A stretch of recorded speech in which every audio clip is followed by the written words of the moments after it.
네, 찬양 대단히 감사합니다. 안녕하세요. 반갑습니다. 다 함께 기도하겠습니다. 천지 만물을 창조하시고 인간 역사를 다스리신 살아계신 하나님, 땅에 살고 있는 존귀한 모든 사람들 다 진리를 깨달아 구원함을 받기를 원하신 하나님, 미리 예비해 놓으시고 또 사랑하신 귀하신 분들, 오늘도 말씀 앞에 나오게 하심을 감사합니다. 진리의 말씀을 열린 마음, 겸손한 마음으로 받게 하시고 말씀 앞에 나오신 모든 분들 한 사람도 하나님 앞에 헛된 인생을 살다가 헛된 대로 돌아가지 아니하도록 하나님이 우리를 창조하신 그 목적을 다 이룰 수 있도록 하나님 도와주옵소서. 죽어있는 영혼을 살려주시고 참 행복자로서 하늘의 소망을 두고 살 수 있도록 하나님께서 하나님의 자녀로 태어나게 해주옵소서. 주 예수님 이름 받들어 기도드립니다. 아멘. 오늘 시작하는 말씀으로 구약성경 이사야 45장입니다. 이사야 45장 18절 말씀을 보겠습니다. 이사야 45장 18절 말씀입니다. 제가 읽겠습니다.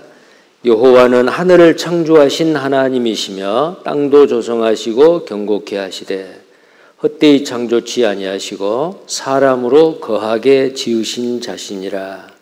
그 말씀에 나는 여호와라 나 외에 다른 이가 없느니라. 그 다음 22절을 보겠습니다. 22절입니다. 22절은 다 함께 읽겠습니다. 땅끝의 모든 백성아 나를 앙망하라. 그리하면 구원을 얻으리라. 나는 하나님이라 다른 이가 없음이니라. 하나님이 우리에게 최고의 선물인 성경을 우리에게 주신 이유는 이 성경을 통해서 우리에게 영원한 생명을 주시기 위함입니다. 그 영원한 생명을 얻는 것을 다른 말로는 구원을 얻는다, 거듭난다, 죄사함 받는다, 또 하나님의 자녀가 된다, 천국 갈 자격을 얻는다, 이런 여러 가지로 표현을 할 수 있습니다. 또 다른 말로는 죽은 영혼이 살아난다, 이렇게도 말할 수가 있습니다. 그러나 표현은 다르지만 이 세상 모든 사람에게 주시기를 원하신 그 선물의 내용은 똑같습니다. 자, 근데 오늘 이 말씀 가운데 여호와는 하늘을 창조하신 하나님이시다 그랬습니다. 자, 우리가 보는 저 하늘, 파란 하늘뿐만 아니고 파란 하늘 위에 있는 캄캄한 흑암의 하늘이 있습니다. 우주지요. 자, 그리고 이 우주 정말 그 어딘가에 성경에는 셋째 하늘이라고 되어 있습니다. 그래서 여기에 그 하나님께서 하늘을 창조하셨다라는 이 하늘은 복수입니다. 창세기 1장 1절에 태초에 하나님이 천지를 창조하시니라. 하늘천 땅지인데 하늘들과 땅을 창조했다. 이 땅은 우리가 살고 있는 이 지구, the earth, 지구를 말합니다. 자, 그래서 우리가 보고 있는 저 하늘은 첫째 하늘, 둘째 하늘, 셋째 하늘. 자, 그 하늘들을 하나님이 만드시고 우리가 살고 있는 이 지구를 만드시고 또 이 지구에 많은 물질이 있고 그 다음에 식물과 동물들이 있죠. 그리고 최고의 걸작품인 우리 사람들이 있습니다. 사람이 살아가는데 필요한 그 조건들이 약 20만 가지라고 합니다. 과학자들이 밝힌 내용입니다. 자, 그 중에서 만약에 몇 가지라도 그게 없어진다든가 깨지면은 사람은 이 땅에서 살 수가 없습니다. 근데 그 모든 것을 하나님이 다 만드셨다라고 말씀을 하고 있어요. 어제 우리는 하나님에 대해서 하나님은 인생을 다하시고 우리 속에 육체 속에 들어있는 영혼에 대해서 하나님이 말씀하시고 그리고 이제 오늘부터 배울 이 하나님은 창조의 하나님, 조물주입니다. 진화된 것도 아니고 저절로 된 것도 아니고 이 모든 것, 눈에 보이는 것, 보이지 않는 것, 그 모든 것을 지으신 분, 만드신 분이 계신다 그 말이에요. 근데 하나님은 그 모든 것을 만드신 창조주입니다. 창조예요. 이 창조라고 하는 것은 아무것도 존재하지 않는 것을 무에서 유를 있게 한 거예요. 자, 만든다는 것은 이미 있는 어떤 재료를 가지고 필요에 따라서 만들어 쓰는 것, 그것을 영어로는 make라고 해요. 근데 아무것도 없는 것 가운데서 새로운 것을 있게 하는 그것은 창조인데 영어로는 create라고 합니다. 창조와 create와 make는 달라요. 자, 사람은 창조할 수 없어요. 이미 있는 걸 가지고 흉내를 내요. 비행기가 하늘을 나릅니다. 새의 날개를 흉내내서 만드는 게 비행기 날개죠. 자, 21세기에 과학이 최고도로 발달했습니다. 우리가 사용하고 있는 문명의 그 발명품들, 그것이 아무것도 없는 것 가운데서 나온 게 아니에요. 이미 하나님이 만들어 놓은 그 피조물을 흉내내서 만든 것들이다 라는 겁니다. 자, 그래서 하나님은 창조주예요. 자, 여기 또 성경을 보겠어요. 어제 이 표를 보셨죠? 자, 오늘은 창조와 역사에 대해서 볼 건데요. 성경은 진리이고 진리가 되려면 사실이 돼야 된다 그랬죠. 자, 창조가 사실이냐 아니면 하나의 이론에 불과하느냐라는 거예요. 이 창조가 사실이려면은 진리이면 정말 사실이어야 되죠. 사실인지 아닌지 어떻게 우리가 알 수 있을까? 만약에 믿을 만한 증거가 확실하다면 믿을 수가 있죠. 하나님은 흑암한 가운데 거하지 아니하고 무조건 믿으라 말하지 않습니다.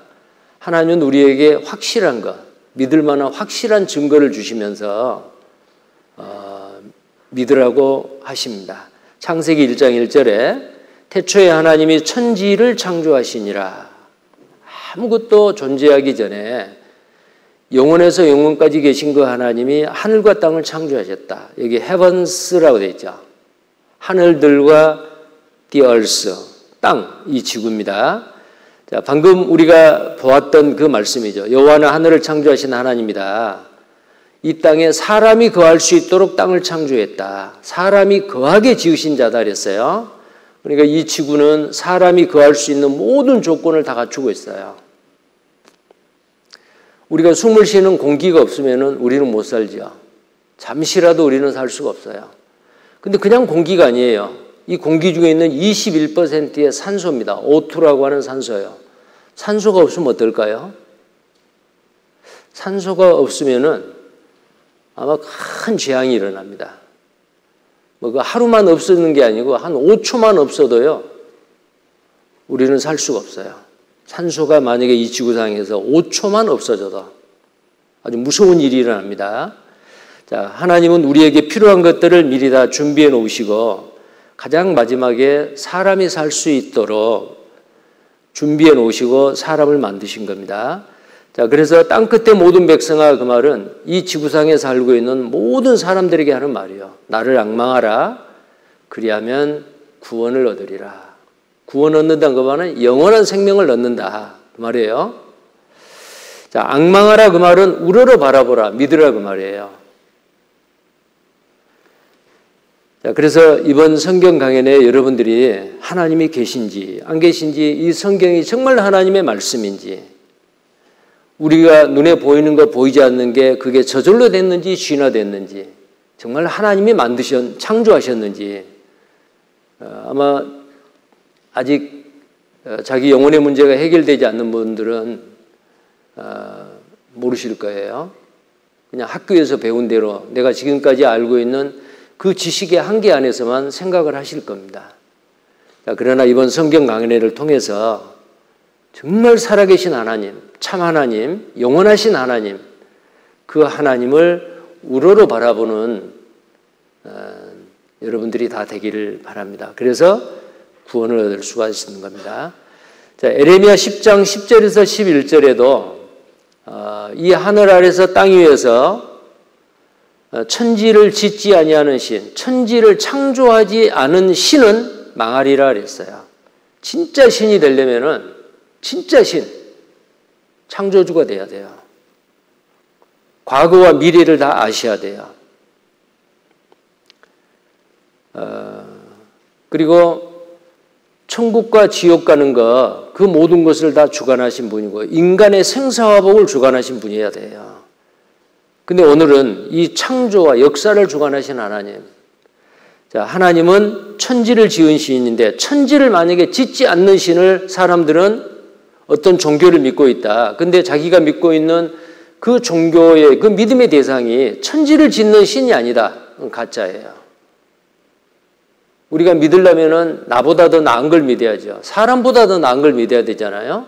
근데 사람들은 종교심이 있기 때문에 무엇을 만들어 놓고 그 앞에 가서 부복하고 기도하고 복 달라고 빌어요. 자, 너희들이 만든 그 우상들은 코가 있어도 숨 쉬지 못하고 입이 있어도 말하지 못하고 침을 삼킬 수도 없고 손을 내뻗을 수도 없고 걸을 수도 없고 복도 못 주고 화도 못 준다. 그 우상을 만드는 자나 믿는 자나 다 함께 망하리라. 자, 그 우상은 뭐예요? 사람이 만들어 놓은 우상 말이요. 그 우상은 사람보다 못해요.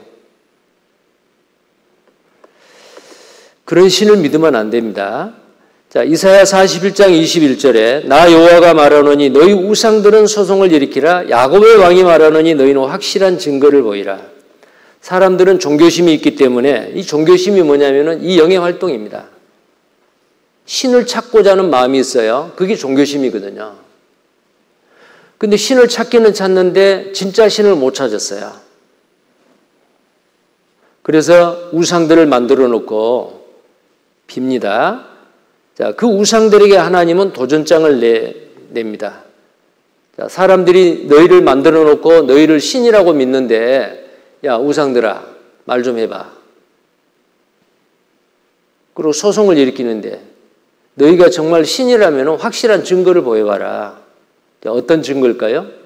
장차 당할 일을 우리에게 진술하라. 또 이전 일이 어떠한 것도 고하라. 우리가 연구하여 그 결국을 알리라. 혹 장래사를 보이며 후래사를 진술하라. 너희의 신됨을 우리가 알리라. 또 복을 내리든지 화를 내리라. 우리가 함께 보고 놀라리라. 자, 만약에 진짜 신이라면은 장차 무슨 일이 일어날 것을 알 수 있어야 되고 아주 오래전에 무슨 일이 있었는지를 알아야 돼요. 그런데 우상에게 물어보면은 몰라요.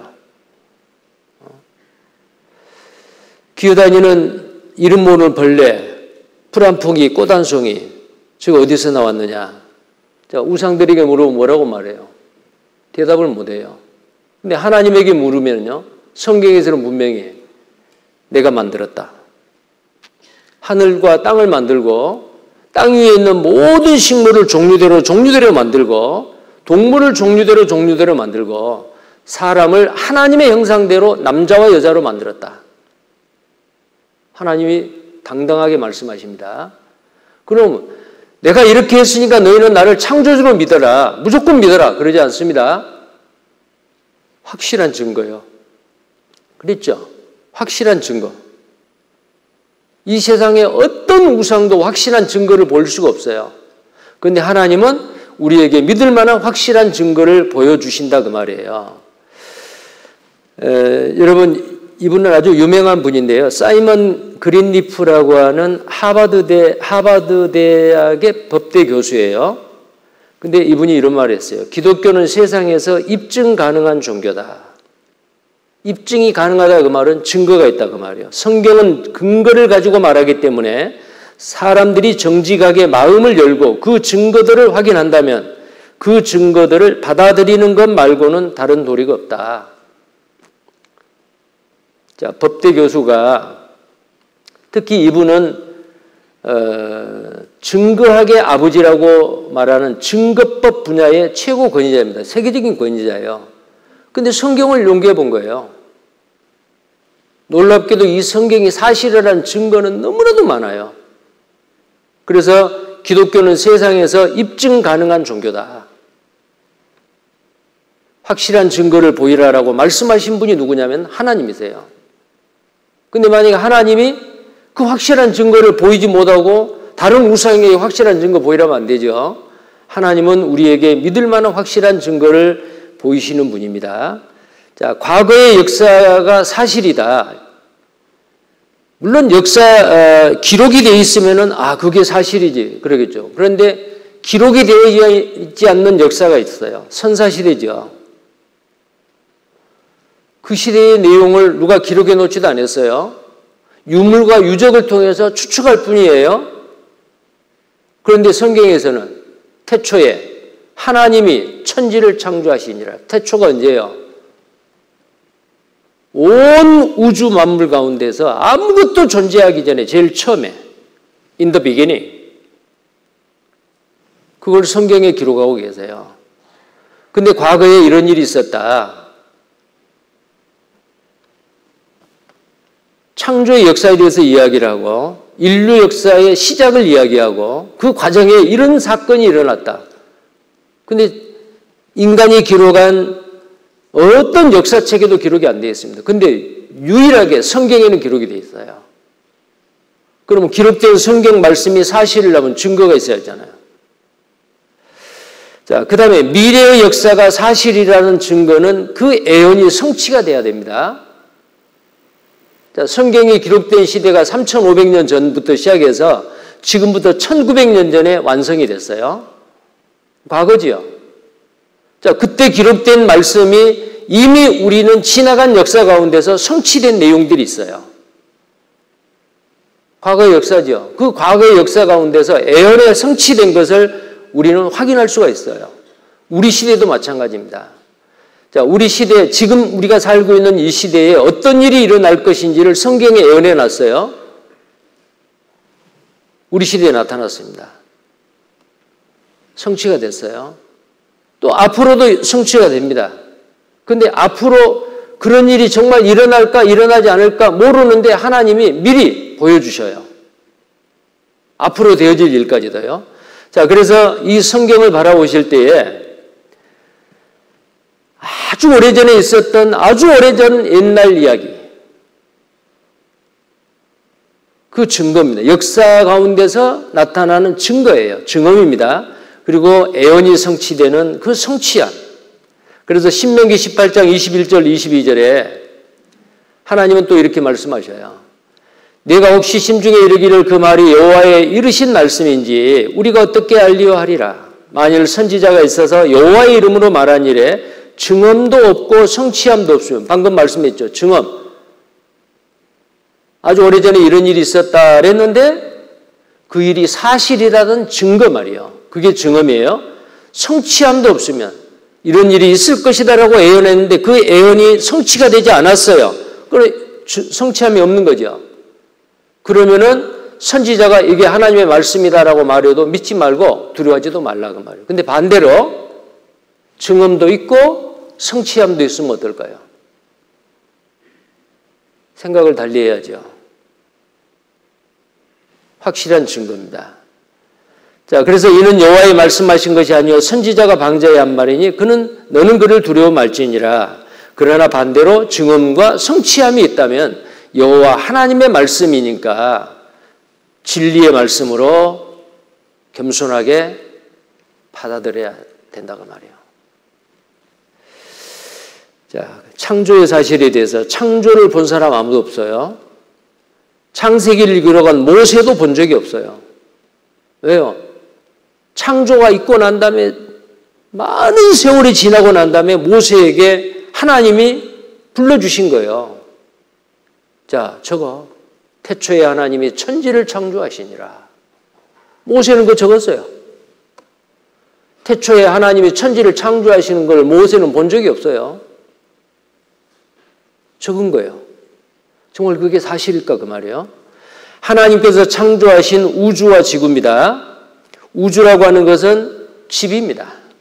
지부, 집주 그러죠. 거대한 집이에요.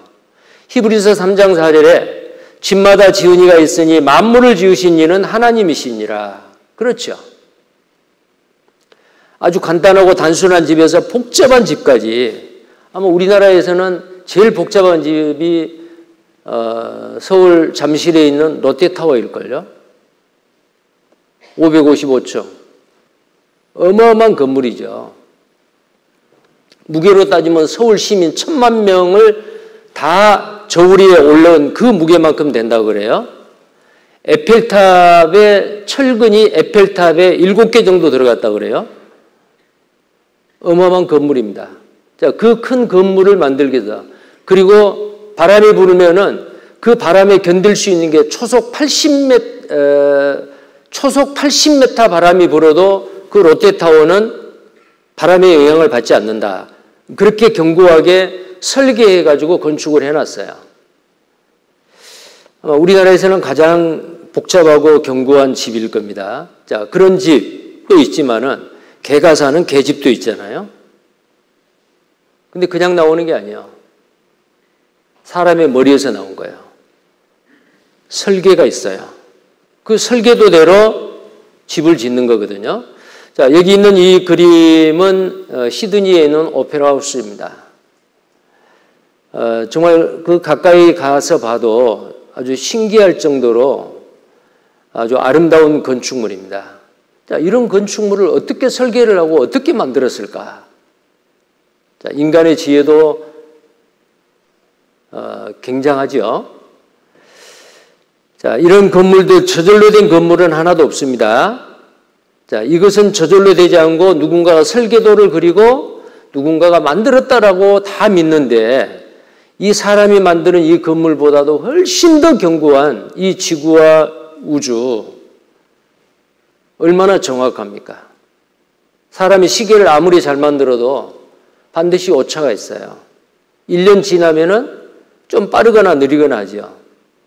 자, 근데 이 태양계의 9개 행성, 지구가 태양을 공전을 하고 자전을 하는데 정확하게 지금도 운행을 하고 있잖아요. 누가 운행을 합니까? 누가 만들었습니까? 하나님이 만들었잖아요. 자, 방금 전에 제가 말씀드린 이 롯데타워, 제가 말을 잘못했어요. 123층이고 555m입니다. 정정하겠습니다. 자, 555m이고 123층. 우리나라에서 최고로 높은 건물이잖아요. 자, 이 건물을 만들기 위해서 정말 약 500만 명의 인부가 동원이 됐다고 합니다. 에펠탑에 7개의 철근이 들어갔다고요. 대단한 건축물이죠. 근데 이게 만들어지기 전에 설계도를 그린 사람이 있어요. 설계도가 있다고 말은 설계자가 있다고 말이죠. 그 설계자는 보통 사람이 아니겠죠. 그 지혜와 능력이 다른 사람과 다릅니다. 아주 뛰어났을 겁니다. 자, 이런 건축물에도 설계도가 있습니다. 이 단순한 이 개가 사는 집도 사람의 머리에서 설계도가 그려졌어요. 자, 우리가 살고 있는 이 태양계, 지구, 얼마나 견고하게 만들었습니까? 자, 근데 창세기 1장 1절에 태초에 하나님이 천지를 창조하셨다.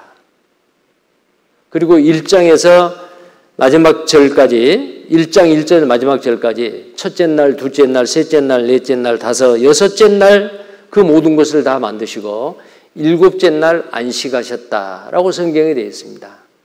첫째 날에 뭘 만들었죠? 빛이 있으라 하심에 빛이 있었다. 하나님이 보시기에 좋았더라. 저녁이 되고 아침이 되니 첫째 날이라. 자, 둘째 날에는 궁창을 만들었어요. 궁창 위의 물과 궁창 아래의 물로 나뉘게 하셨다. 그런데 좋았다는 말이 없어요. 영어 성경에는 it was good. 근데 둘째 날에는 없어요. 자, 물을 만들고 궁창 위의 물과 궁창 아래의 물, 궁창은 바로 이 대기권이거든요. 왜 둘째 날에는 좋았다란 말이 없을까? 하나님이 잘못 만들었을까? 자, 이때에 공중 권세 잡은 자 마귀가 아름다운 천사 루시퍼가 하나님께 도전하고 교만해서 마귀로 전락했어요. 아름다운 천사가. 자, 이 지구에 내려왔습니다. 공중 권세 잡은 자, 악한 자가 여기에 침범한 겁니다. 자, 셋째 날에는 천하의 물이 한 곳으로 모이라. 그러니까 천하의 물이 한 곳에 모였어요. 일대양입니다. 바다라 칭했다고 했어요. 모인 물을 바다라 칭했다 했어요. 자, 바다가 하나예요. 일대양이죠. 자, 그리고 묻히 드러나라 하시면 육지가 됐어요. 자, 육지가 하나고 바다가 하나입니다. 일대양 일대주예요. 보시기에 좋았더라. 그리고 셋째 날에는 좋았다란 말이 두 번이나 있어요. 땅에는 각기 종류대로 식물을 내라 그랬어요. 풀과 곡식과 그 다음에 열매 맺는 과목과 각기 종류대로 식물들을 이 셋째 날에 하나님이 만드셨습니다. 그리고 보시기에 좋았더라. 이는 셋째 날이라. 자, 넷째 날입니다. 해와 달과 별을 만들고 일자와 사시를 정했습니다. 하나님이 보시기에 좋았더라. 다섯째 날입니다.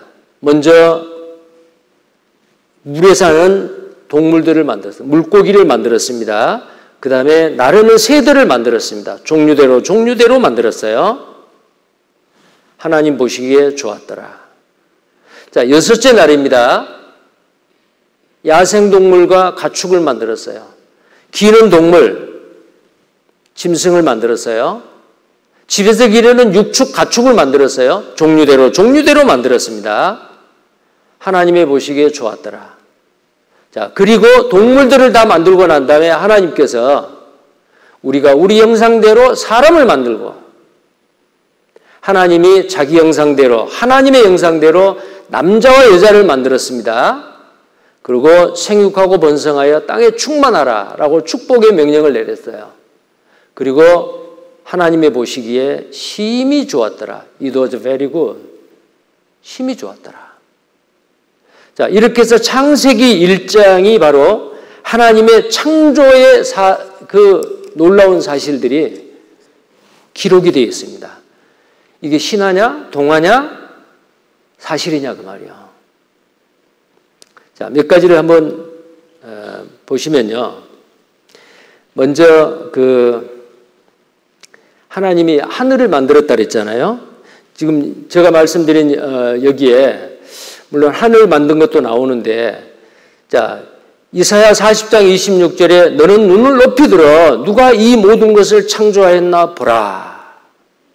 자, 우리 사람들은 하늘을 쳐다보고 대양을 쳐다보고 산과 들 이 세상을 한번 쳐다보면은 이게 저절로 됐다? 진화됐다? 우리 사람은 어디서 왔느냐? 원숭이에서 진화됐다? 이제 그렇게도 생각을 하겠죠. 근데 하나님은 뭐라고 말씀하십니까? 하나님이 그 모든 것을 창조했다. 그렇게 말씀하셔요.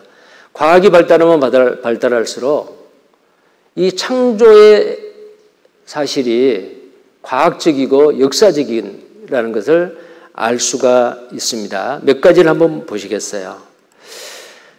이사야 50장 3절에 지금부터 2700년 전입니다. 내가 하나님이에요. 흑암으로 하늘을 입히며 굵은 배로 덮느니라. 자, 하늘은 아무리 봐도 파란 하늘인데 흑암이래요. 캄캄한 이런 색깔이래요. 하늘이. 왜 하늘이 파랗다고 했는데 흑암이냐? 근데 하늘을 흑암으로 입혀놨다. 우리가 보고 있는 파란 하늘이 대기권 위에 캄캄한 흑암으로 입혀놨다. 인공위성을 쏘아 올려가지고 대기권 밖을 벗어나기 전에는 누구도 몰랐습니다. 지금 우리 시대였대요. 이게 미국의 콜롬비아 우주왕복선이에요. 물론 아폴로 11호가 달에 착륙할 때도 갔고, 옛날 소련의 스푸트니크 1호의 유리 가가린이라는 사람이 비행기를 우주선을 타고 우주 밖을 나갔고요. 많은 사람들이 유인 우주선을 타고 대기권 밖을 벗어나서 지구를 내려다봤습니다. 다 확인한 거예요. 파란 하늘이 있는 것은 공기가 있는 증거예요. 빛의 산란 현상에 의해서 파란 색깔이 우리 눈에 보이는 겁니다. 근데 이 공기가 없는 대기권 밖은 캄캄한 흑암입니다. 보세요. 캄캄한 흑암이죠? 달에서 올려다보는 지구의 모습입니다. 달 표면부터가 흑암입니다. 왜? 달에는 공기가 없어요. 미국의 우주왕복선 콜럼비아호가 우주여행을 마치고 되돌아오면서 대기권 밖에서 찍은 새벽녘 지구의 모습, 지표 위의 하늘이 파란 것은 대기, 즉 공기가 있음을 나타내주는 좋은 증거이다. 그리고 공기가 없는 대기권 밖의 세계는 달에서 올려다보는 하늘처럼 암흑의 세계이다. 자, 인공위성을 타고 실제로 목격을 하니까 2700년 전에 성경에 기록되어 있는 이 성경 말씀이 사실이다라는 것을 알아냈어요. 하늘을 하나님은 흑암으로 입혀놨습니다. 자, 그 다음에요. 여러분, 블랙홀이라는 거 많이 들어보셨죠? 블랙홀. 근데 성경에 유리하는 별들을 빨아들여버리는 캄캄한 흑암이라는 곳을 표현해 놓고 있습니다. 그게 어디에 있느냐면은 유다서 1장 13절이에요. 요한계시록 바로 앞에 있는 유다서입니다. 유다서에 영원히 예비된 캄캄한 흑암에 돌아갈 유리하는 별들이라. 유리하는 별이 뭐예요? 이 우주에 있는 그 무수히 많은 별들은 하나님이 정해놓으신 그 궤도를 따라 운행을 해요. 공전과 자전을 하고 그 궤도가 다 달라요. 운행하는 길이 달라요. 별이 가는 길이 있어요. 자기가 운행하는 하나님이 정해놓으신 그 길을 따라서 운행을 해야 돼요. 근데 어떤 별들은 가끔 자기 궤도를 이탈하는 별이 있어요. 그 별을 유리하는 별 또는 떠돌이 별이라고 합니다. 이 떠돌이 별의 운명은 어떻게 될까요? 하나님이 정해놓으셨는데 그 궤도를 이탈해가지고 지 마음대로 돌아다니는 별 말이요. 그대로 나오면 우주는 코스모스가 아니고 대혼란이 되어버립니다. 그 별이 만약에 이 지구에서 천국에서 함께 살 천국 백성을 다 준비하기 전에 지구에 와버리면 지구는 박살나죠. 하나님은 이 떠돌이 별을 처리할 수 있는 공간을 만들어 놨습니다. 우주에. 그 공간이 뭐예요? 흑암이에요. 흑암이 뭐예요? 블랙홀이에요. 캄캄한 흑암에 돌아가는 유리한 별들이라. 자, 1900년 전에 이 말씀을 했는데 1980년대에 나사에서 블랙홀의 실제를 발견한 겁니다. 블랙홀 실제로 존재한다. 허블 우주망원경 통해 증거를 포착했다. 은하계 중심에서 가스나 별을 빨아들인다. 블랙홀은 흡입력이 엄청나게 커서요. 직진하는 빛까지도 빛이 직진하다가 블랙홀 주변에 가면 빨려 들어가 버려요. 그러니까 별들이 궤도를 이탈하는 별이 블랙홀 주변에 가면은요.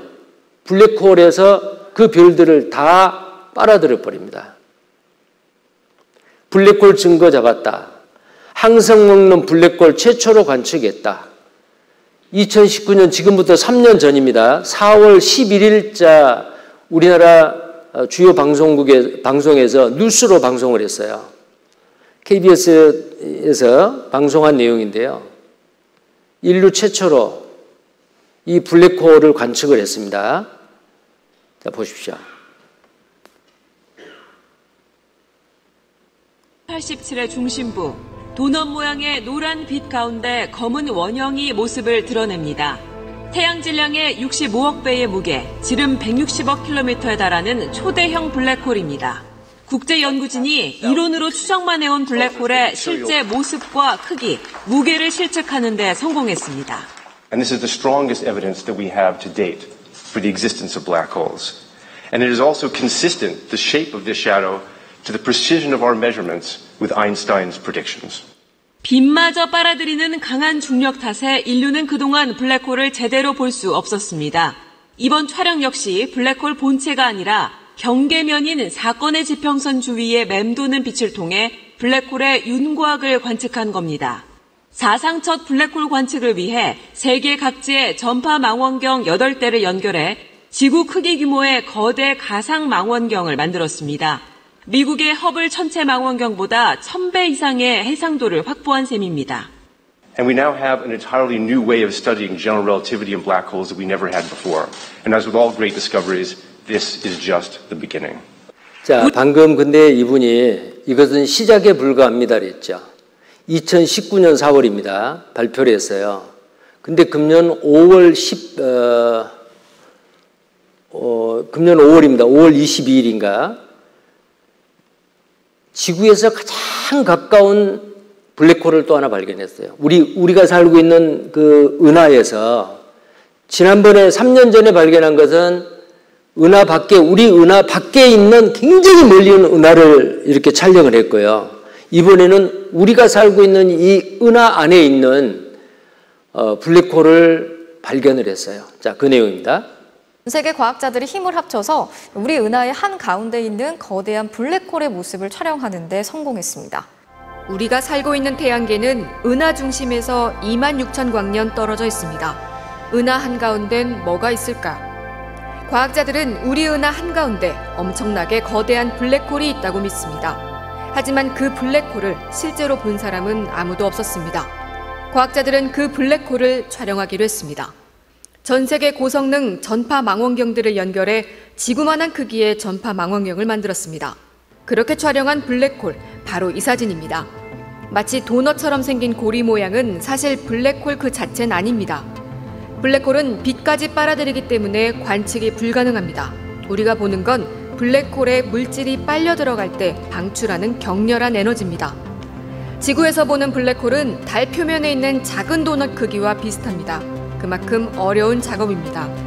과학자들은 3년 전에도 5,500만 광년이나 떨어진 다른 은하에 있는 자, 2019년에 발견한 M87이라고 하는 이 블랙홀을 발견을 했고요. 이제 금년 5월 달에는 우리가 살고 있는 이 은하에 이 블랙홀을 발견을 했어요. 지금부터 1900년 전에 유리하는 별들이 캄캄한 흑암으로 들어갈 것을 표현을 했죠. 근데 이 유다서에서는 이 표현을 왜 이런 말씀을 했느냐. 자, 하나님을 믿지 아니하고 진리의 말씀을 대적하는 사람들이 갈 곳이 바로 이런 곳이다라는 거예요. 지옥입니다. 캄캄한 흑암한 곳으로 간다. 지옥을 캄캄한 흑암이라고 표현을 했는데요. 실제로 이 우주에 별을 빨아들여 버리는 이 캄캄한 이 흑암 블랙홀이 있다는 거예요. 자, 이것은 우리에게 무엇을 교훈하냐면은 우리는 하나님이 정해 놓으신 길을 찾아서 진리의 말씀을 듣고 그 길을 발견하고 영원한 생명을 얻어서 하나님이 정해 놓으신 그 길을 가야 돼요. 근데 어떤 사람들은 나는 싫어요. 하나님이 정해 놓으신 천국 가는 길, 구원받는 길 나는 싫어요. 내 멋대로 살래요. 하나님을 떠나 자기 멋대로 유리하고 방황하는 인생입니다. 예수님은 요한복음 14장 6절에 나는 길이요 진리요 생명이라 나로 말미암지 않고는 아버지께로 올 자가 없다. 이 세상 모든 사람이 다 하나님이 천국 갈 수 있도록 정해놓으신 그 길을 찾아서 그 길을 따라 한 번뿐인 인생 시행착오 없이 올바른 길을 따라 인생을 살기를 원해요. 근데 사람들은 그 길을 가지 아니하고 궤도를 이탈해서 마음대로 돌아다니는 떠돌이별과 같은 그런 인생이 있다고 말이에요. 자, 이번에 말씀 앞에 초청받으신 여러분들은 한 사람도 떠돌이 인생, 방황하는 인생 안 계셨으면 좋겠어요.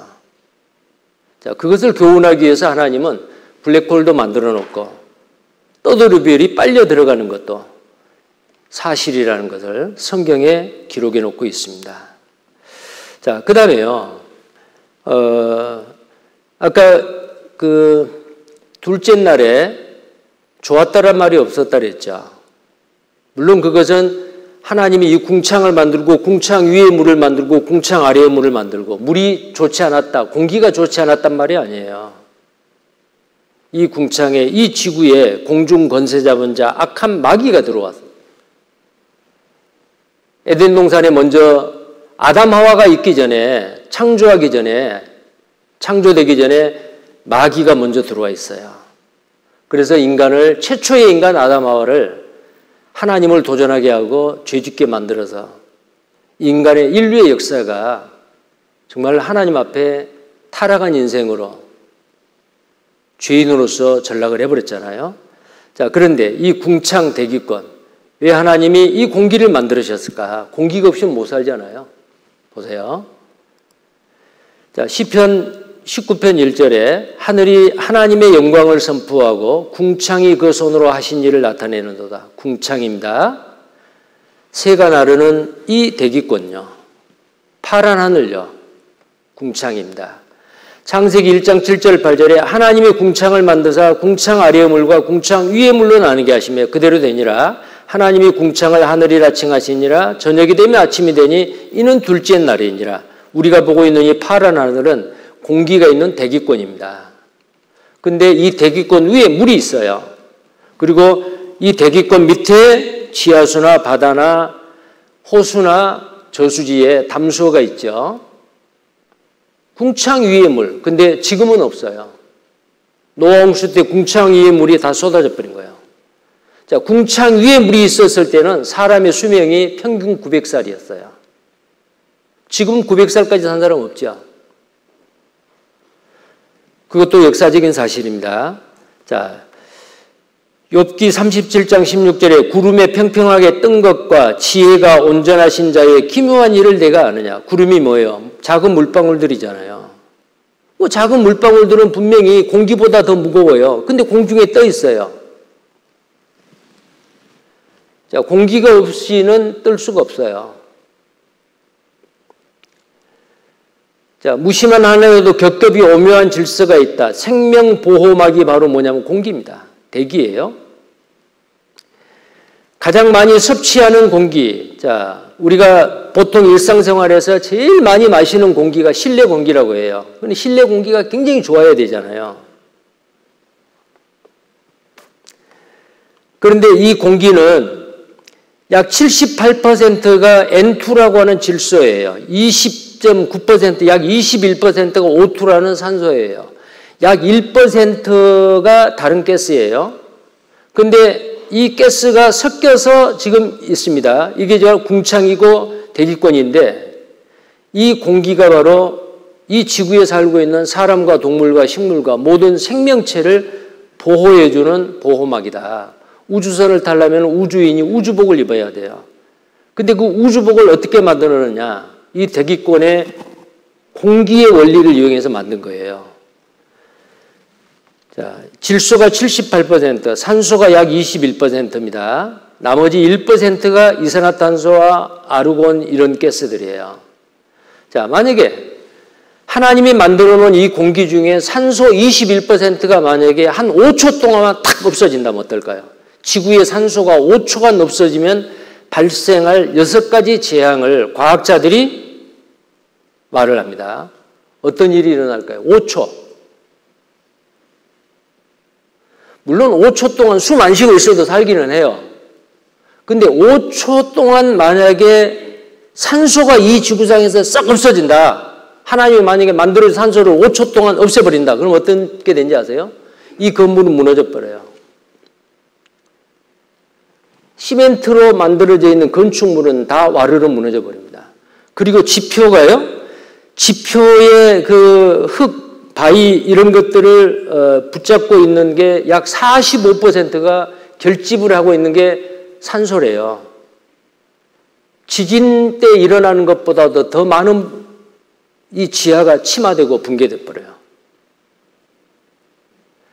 산소가 만약에 5초만 없어져도 물은 H2O잖아요. 그러면 물속에 있는 산소가 다 없어지면 수소만 남아요.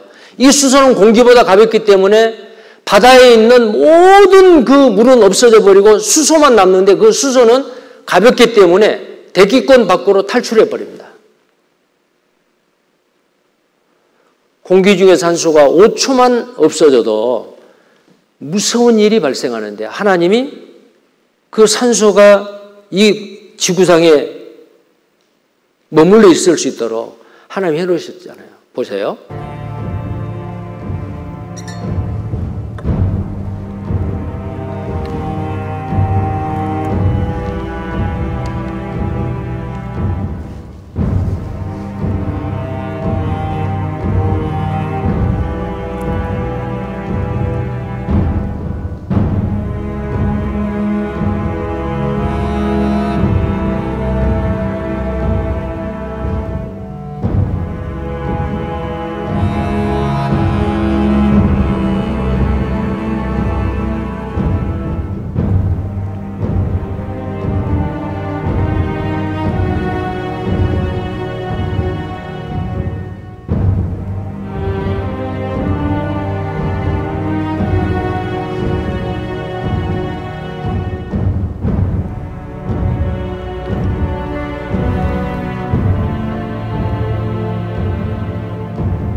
자, 자외선에서 우리를 보호하고 있는 게 이 공기 중에 있는 21% 산소래요.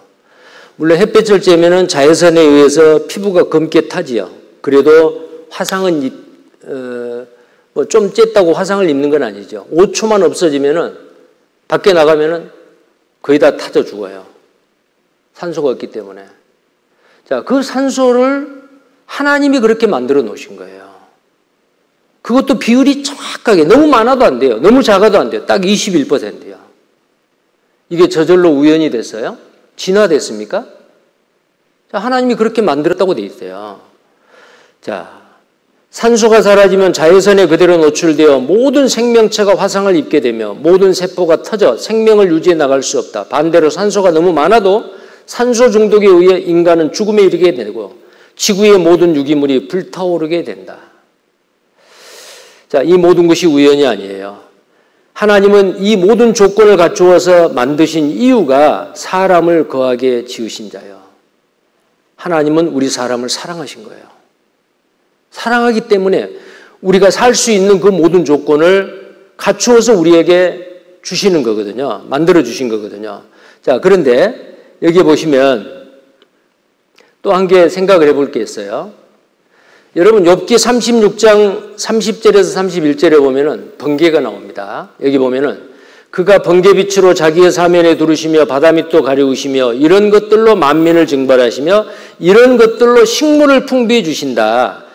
그 위에 29절에 보면 비를 두고 비에 대해서도 말하고 있어요. 자, 비와 번개입니다. 이런 것들로 만민을 증발하신다. 자, 번개하면 어때요? 번개 칠 때 밖에 나가세요? 안 나가세요? 특히 우산 들고는 못 나가죠. 왜요? 혹시 벼락 맞아 죽으실까 봐서.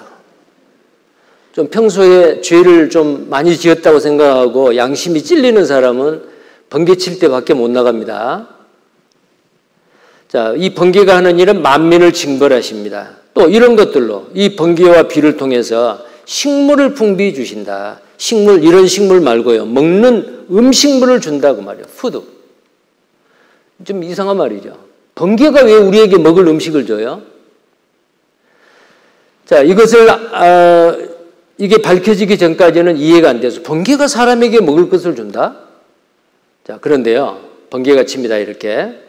자, 번개가 밤하늘을 가르고 엄청나게 많은 그 전기를 생산을 하는데요.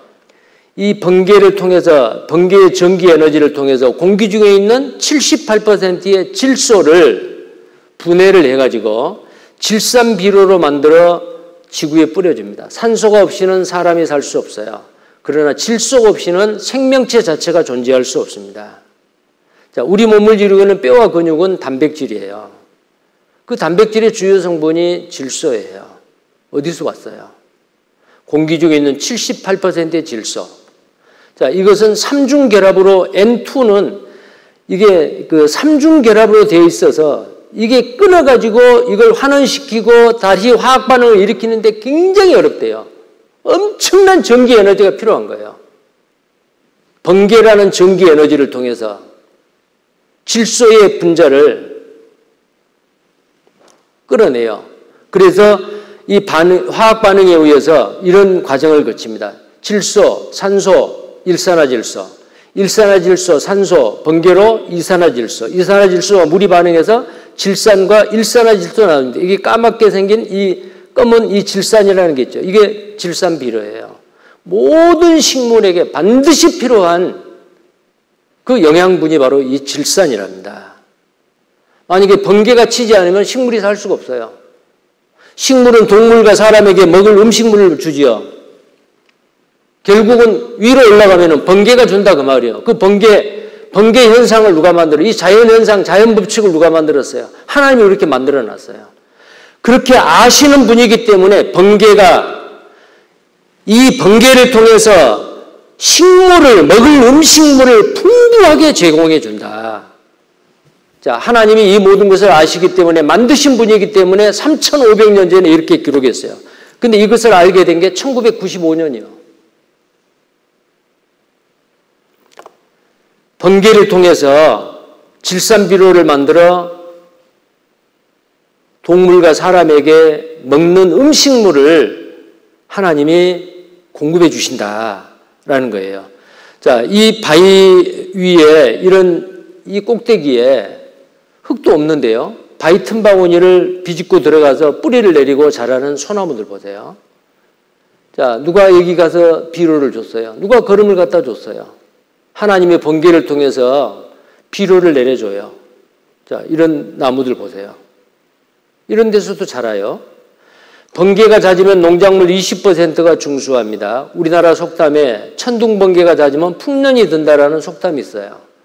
우리 조상들은 경험적으로만 알았지 과학적인 이론적으로 규명하지는 못했어요. 근데 오늘날 과학자들이 이걸 알아낸 거예요. 자, 이 내용을 한번 잠깐 영상을 통해 인공적으로 재배하려면 많은 공부가 필요하고 손도 많이 갑니다. 그런데 자연에서는 관리하는 사람이 없이도 식물이 정말 잘 자랍니다. 왜일까요?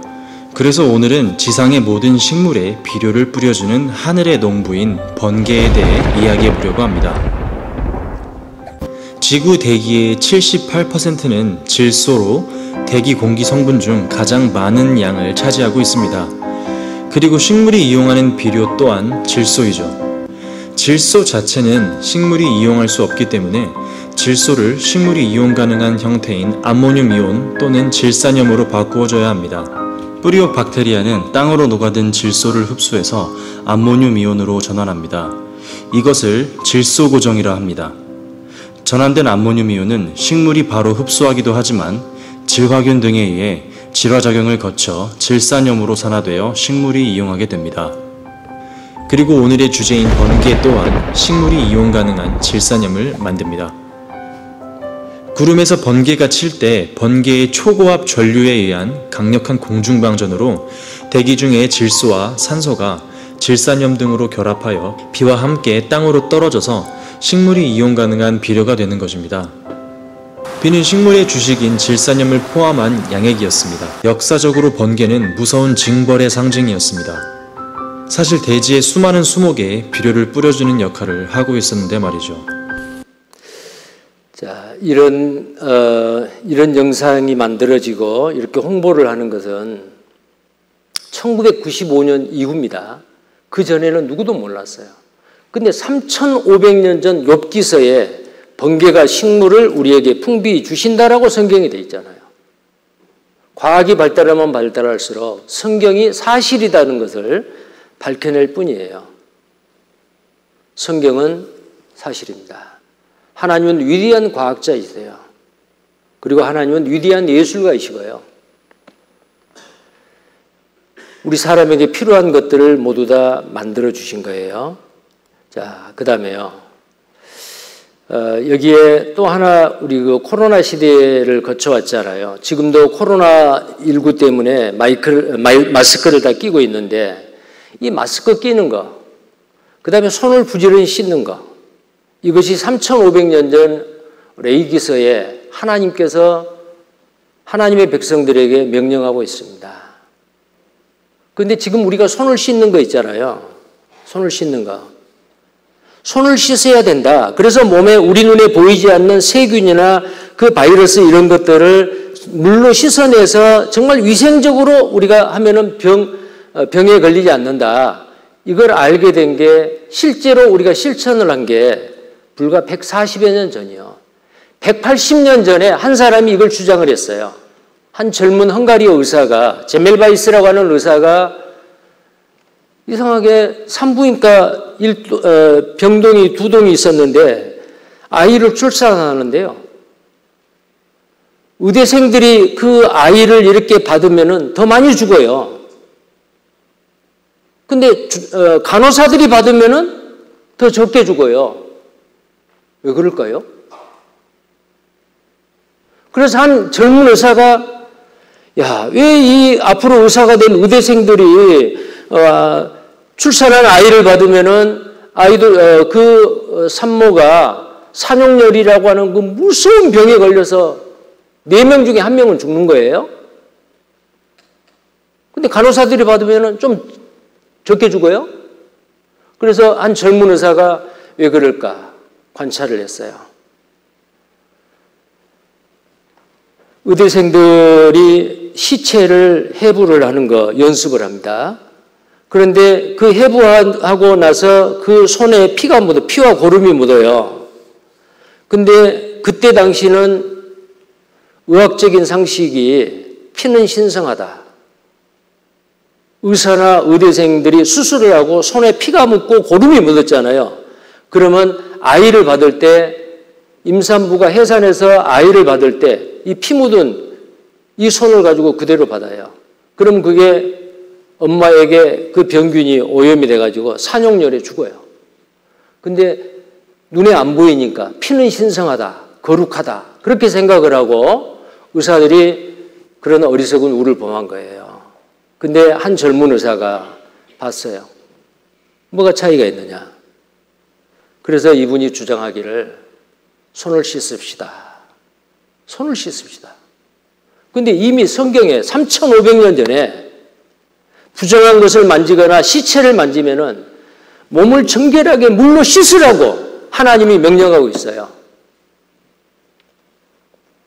3,500년 전에 말이요. 자, 근데 그 제멜바이스라고 하는 그 젊은 의사가 막 외쳤습니다. 논문도 썼습니다. 그런데 왕따를 당한 거예요. 너무너무 괴로웠습니다. 정신병동에 갇혔습니다. 감옥에 갇혔습니다. 결국은 죽었어요. 젊은 나이로. 그러나 그는 외쳤습니다. 의사 선생님들 손을 씻으세요. 손을 씻으세요. 근데 그가 죽고 난 다음에 손을 씻기 시작했어요. 그게 불과 150년도 안 돼요. 지금부터. 지금은 손 부지런히 씻죠. 그리고 성경에 3,500년 전에 잿물로 가지고 씻으란 말도 있어요. 잿물이 뭐예요? 수산화 나트륨이에요. 잿물 있죠. 근데 요즘 질병관리본부에서 병원에 지침서를 내려요.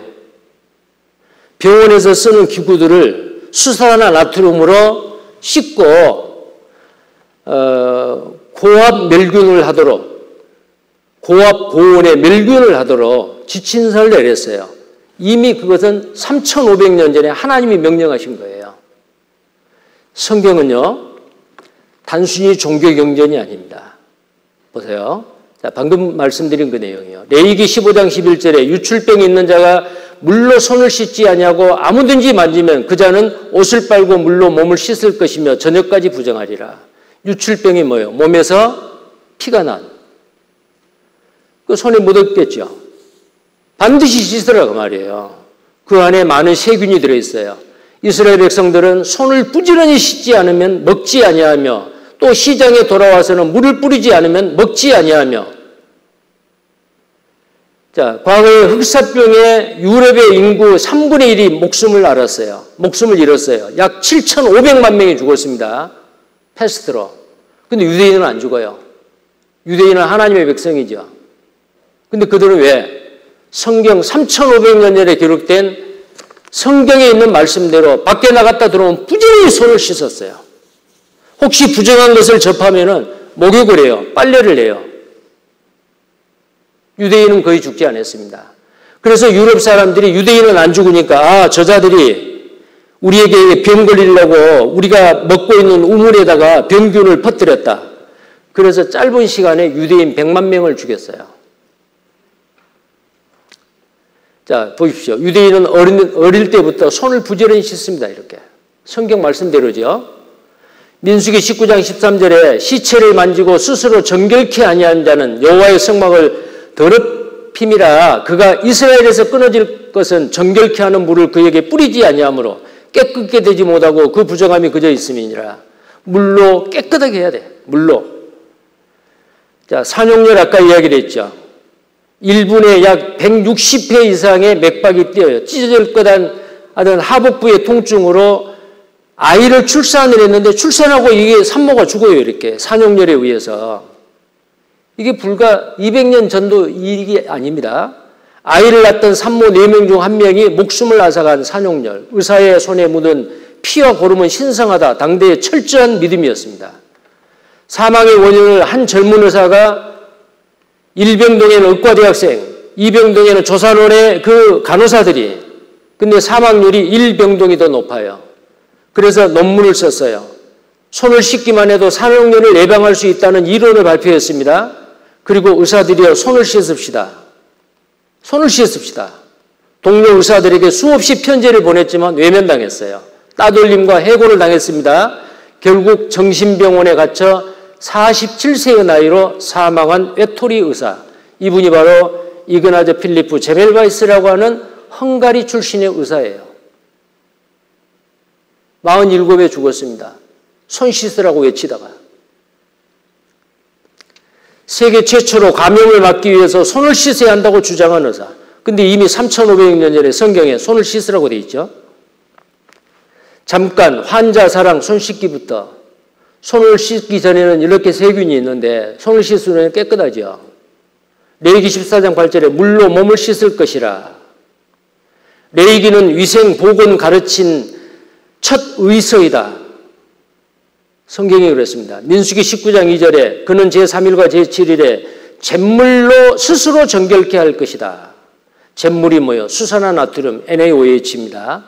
근데 오늘날 질병관리본부에서 보세요. 질병관리본부에서 의료기관에서의 소독과 멸균 지침을 말하고 있는데 여기에 뭐라고 말하냐면은 수산화 나트륨에 담근 후에 고압 멸균을 121도에서 30분간 시행한다. 이후 세정하고 물로 헹구어낸 후에 통상적인 멸균 과정을 거친다. 이것이 바로 질병관리본부에서 각 병원의 의사들에게 내린 지침서예요. 무엇으로요? 수산화 나트륨으로. 이게 이미 3,500년 전에 잿물입니다. 자, 성경은 과학적입니다. 사실이죠. 이뿐만이 아니에요. 지금 우리 마스크 끼고 있잖아요. 문둥 환자는 옷을 찢고 머리를 품어. 여기에서 말하는 구약성경에서 말하는 문둥 환자는 한센시병 플러스 악성 피부병입니다. 그런데 여기에 그 사람들은 옷을 찢고 머리를 풀며 윗입술을 가리고 그랬어요. 윗입술을 가리워요. 손으로 가리든지 이걸로 가리든지 가리워요. 그리고 이 병에 걸린 사람이 다른 사람이 접근 안 하면은 나는 부정하다 오지 마세요. 접근을 금해줘요. 다른 사람한테 올미면 안 되잖아요. 부정하다 말할 때 그냥 말하면 안 돼요. 윗입술을 가려야 돼요. 자, 오늘날 우리가 마스크 끼고 있는 게 어때요? 3,500년 전에 하나님이 명하셨어요. 윗입술을 가리라고. 질병관리본부에서 혹시 기침을 할 때 마스크를 안 끼웠다. 그럴 때는 빨리 손으로 이래가지고 기침을 하라 그러죠. 다른 사람한테 피해를 주지 않기 위해서입니다. 얼마나 과학적입니까? 성경에 이미 3,500년 전에 이런 의학적인 사실들을 말해주고 있습니다. 성경은 사실입니다. 자, 그 다음에요. 이 지구상에 더 놀라운 그 창조의 사실이 있는데 생명체예요. 이 수수께끼를 아직 다 못 풀어요. 생명의 신비에 대해서 식물과 동물과 그 다음에 사람을 만들었어요. 식물은 동물을 위해서, 식물과 동물은 사람을 위해서 만들었어요. 사람은 누구를 위해서 만들었느냐? 하나님을 위해서 만들었습니다. 하나님의 사랑의 짝으로. 하나님은 자기가 부리기 위한 심부름꾼 종으로 천사를 만들었는데 사람은 부리는 종이 아니에요. 하나님과 인격적으로 서로 사랑을 주고받을 수 있는 사랑의 대상이에요. 그래서 성경에서 하나님은 사람에게 나는 너희에게 장가들겠다 그랬어요. 이 땅에서 가장 끈끈하고 가장 가까운 사랑의 관계가 남편과 아내 관계잖아요. 부모 자식 간에보다도 남편과 아내의 부부 간의 그 관계가 더 가까워요. 사랑의 관계입니다. 식물, 동물, 사람을 하나님께서 이렇게 식물과 동물과 사람을 만들었어요. 자, 식물. 창세기 1장 11절 12절에 종류대로 씨 맺는 채소, 풀, 과일나무, 열매 맺는 나무 종류대로 식물을 만들고 하나님의 보시기에 좋았다라 그랬죠. 이 지구상에 약 30만 종의 식물이 있어요. 자, 다 다르죠. 잎이 나는 거, 어긋나기, 돌려나기, 뭉쳐나기, 마주나기, 뿌리나기. 자, 이런 식물들 규칙적입니다. 질서정연합니다. 뒤죽박죽이 아니에요. 봄에 피는 꽃, 여름에 피는 꽃, 가을에 피는 꽃, 겨울에 피는 꽃. 딱 그 시기가 되면은 어떻게 그 시간을 감지를 하고 딱 그때 피어요. 근데 요즘 환경이 오염되고 그래가지고 가끔 정신없이 피는 나무들도 있어요. 벚꽃이 가을에 피는 벚꽃도 있더라고.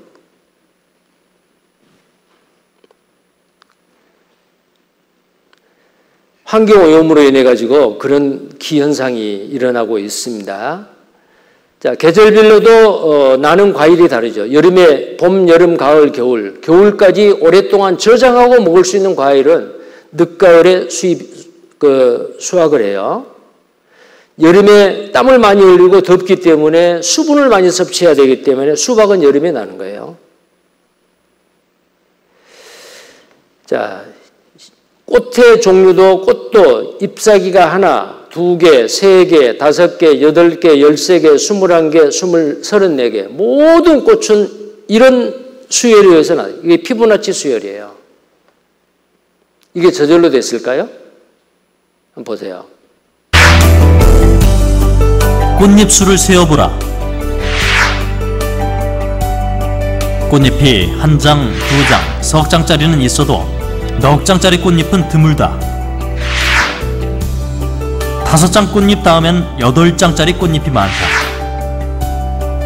이 숫자들은 우연일까?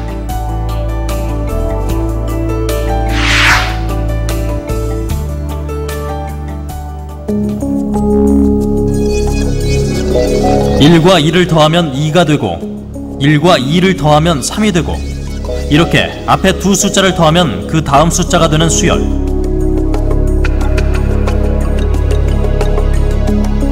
꽃잎수의 배열이 이뤘던 그 수열. 이것이 바로 수학자 피보나치가 발견한 피보나치 수열이다. 해바라기를 보면 꽃이 얼마나 완벽하게 피보나치 수열에 맞춰져 있는지를 알 수 있다. 해바라기가 씨앗을 배치하는 비밀은 이중 나선에 있다.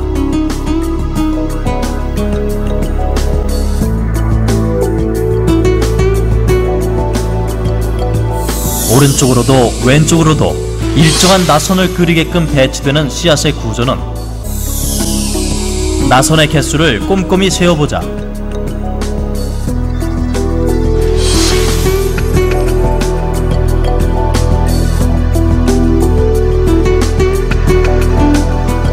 (34와 55) 이 숫자는 무엇을 의미할까? 놀랍게도 피보나치 수열에 인접한 항의 두 숫자다. 모든 해바라기의 이중 나선의 수는 이렇게 피보나치 수열에 인접한 두 수와 대부분 일치한다. 만약 해바라기가 이중 나선의 구조를 취하지 않고 한쪽 방향으로만 나선을 그린다면 이렇게 엄청난 공간 낭비를 초래한다. 꽃 한 송이가 감추고 있는 피보나치 수열의 비밀은 여기서 그치지 않는다. 피보나치 수열에서 뒤의 수를 앞의 수로 계속 나눠가다 보면 1.618에 이른다. 1대 1.618, 바로 황금 비율이다.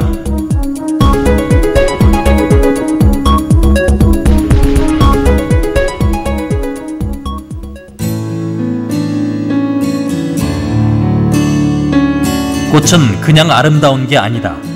아름다울 수밖에 없는 이유가 있다. 인간에게 가장 편안하고 자연스러움을 주는 완벽한 비율이 한 송이 꽃 속에 담겨있다. 꽃은 그 절묘하고도 신비로운 균형미로 인간을 유혹한다. 자, 우리 몸의 그 모든 것도 이 피보나치 수열에 의해서 황금 비율에 의해서 이루어져 있다는 거 아세요? 손가락 끝에서 여기까지 하고 여기서 팔꿈치까지 하고 1대 1.618. 이 머리도 마찬가지. 여기서 여기까지, 여기서 여기까지. 1대 1.618. 2도 마찬가지입니다. 가로와 세로 1대 1.618 황금 비율입니다. 여러분이 가지고 있는 스마트폰도 1대 1.618입니다. 황금 비율이 아니면 어색합니다. 하다못해 화투장도, 명함도, 나이타도 다 그렇게 되어 있습니다. 그리스 아테네의 파르테논 신전도 1대 1.618로 되어 있습니다. 우리 기바퀴도, 달팽이관도, 나팔꽃도, 해오리 바람도, 파도 치는 것도 그 모든 게 전부 다 1대 1, 피보나치 수열의 큰 숫자 나누기 앞에 적은 숫자라면 1.618이 돼요. 이런 황금 비율에 되어 있어요. 하나님은 아름다운 것을 좋아하신 분이에요. 하나님은 예술가입니다. 그리고 수학자예요. 이 모든 것은 어떤 법칙에 의해서 규칙적입니다. 만약에 진화가 됐다, 저절로 됐다, 뒤죽박죽입니다. 자, 하나님께서 동물을 만들 때도 그 종류대로 7번에 걸쳐서 종류대로 만들었다고 이야기를 해요. 이 지구상에 약 100만 종의 동물이 지금 생존하고 있습니다. 종류대로예요. 자기 종류들끼리만 짝짓기를 내서 종족을 보존하게 해요. 욥기 12장 7절에 이제 모든 짐승에게 물어봐라. 그것들이 내게 가르치리라. 공중의 새에게 물어보라. 그것들이 또한 내게 구하리라. 자, 하나님이 그렇게 하셨다라고 말씀하셔요. 자, 제비는 부화 날짜가 얼마일까요? 제비가 알을 낳았어요. 어미가 알을 따뜻하게 품습니다. 며칠 만에 그 아기 제비가 부화할까요? 혹시 아세요? 14일입니다. 14일 만에 부화합니다. 닭이 알을 낳고 알을 품었습니다. 며칠 만에 부화하죠? 병아리가 나오죠? 21일입니다. 자, 오리는 며칠 만에 부화할까요? 눈치 아직 못 챘어요? 28일이에요. 자, 그러면은 백조, 곤이라고 하죠? 곤이는 며칠 만에 부화할까요? 잘하시네요. 35일입니다. 자, 그 다음에 타조도 세 종류죠. 타조가 알을 품었다. 따뜻한 모래에다가 이렇게 하고 자기가 낳는 알을 품는 게 아니고 다른 타조가 놓고 가버리면은 그 알을 품어줘요. 그러면 이 타조가 알을 품은 지 타조는 며칠 만에 타조 새끼가 부화할까요? 와, 잘하시네요. 뭔가 발견했어요. 무슨 공통점이 있죠? 7의 배수입니다. 7의 배수요. 이게 저절로 됐을까요? 7이라는 숫자는 하나님의 숫자, 완전 숫자, 충만한 숫자예요. 특별한 숫자입니다. 자, 사람이 남자와 여자가 결혼을 해서 임신을 했어요. 난자와 정자가 수정을 했습니다. 자궁벽에 착상을 합니다. 자, 수정되는 순간부터 세포 분열을 합니다. 며칠 만에 그 아이가, 신생아가 태어날까요? 엄마 뱃속에서 태아로 있는 기간이 얼마죠? 아세요? 몰라요? 280일이에요. 280. 7의 배수 맞아요? 7, 4, 28이죠. 자, 여기 보시면 동물과 사람의 임신 주기입니다. 병아리는 21일, 토끼는 28일, 고양이는 56일, 개는 63일, 사자는 98일, 양은 147일, 사람은 280일, 40주죠. 자, 규칙이 있죠. 이게 저절로 됐을까요? 하나님이 그렇게 하신 거예요. 포유류 동물이 심장이 뜁니다. 맥박이죠. 심장이 뛰어요. 큰 동물이건 작은 동물이건 포유 동물은 평균 15억 번을 뛰면 죽어요. 근데 사람은 더 뛰고 더 살 수 있어요. 근데 포유류 동물은 거의 대부분이 그렇습니다. 이거 한번 보셔요. 주어진 삶을 무사히 마칠 수 있다면 노의 심장은 평생 몇 번이나 뛸까요? 학자들에 따르면 약 15억 번 정도 뛴다고 합니다. 그런데 놀라운 사실은 이 15억 번의 심장 박동수가 모든 포유류에 적용된다는 것입니다. 코끼리도 사자도, 이곳에서 가장 작은 포유류의 하나인 몽구스도 예외가 없습니다. 코끼리의 체중은 4,000kg, 심장은 1분에 30번 뜁니다.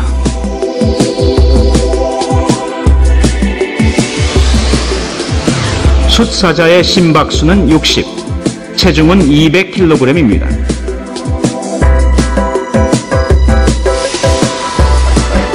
그리고 가장 작은 포유류인 쥐는 분당 심박수가 800입니다.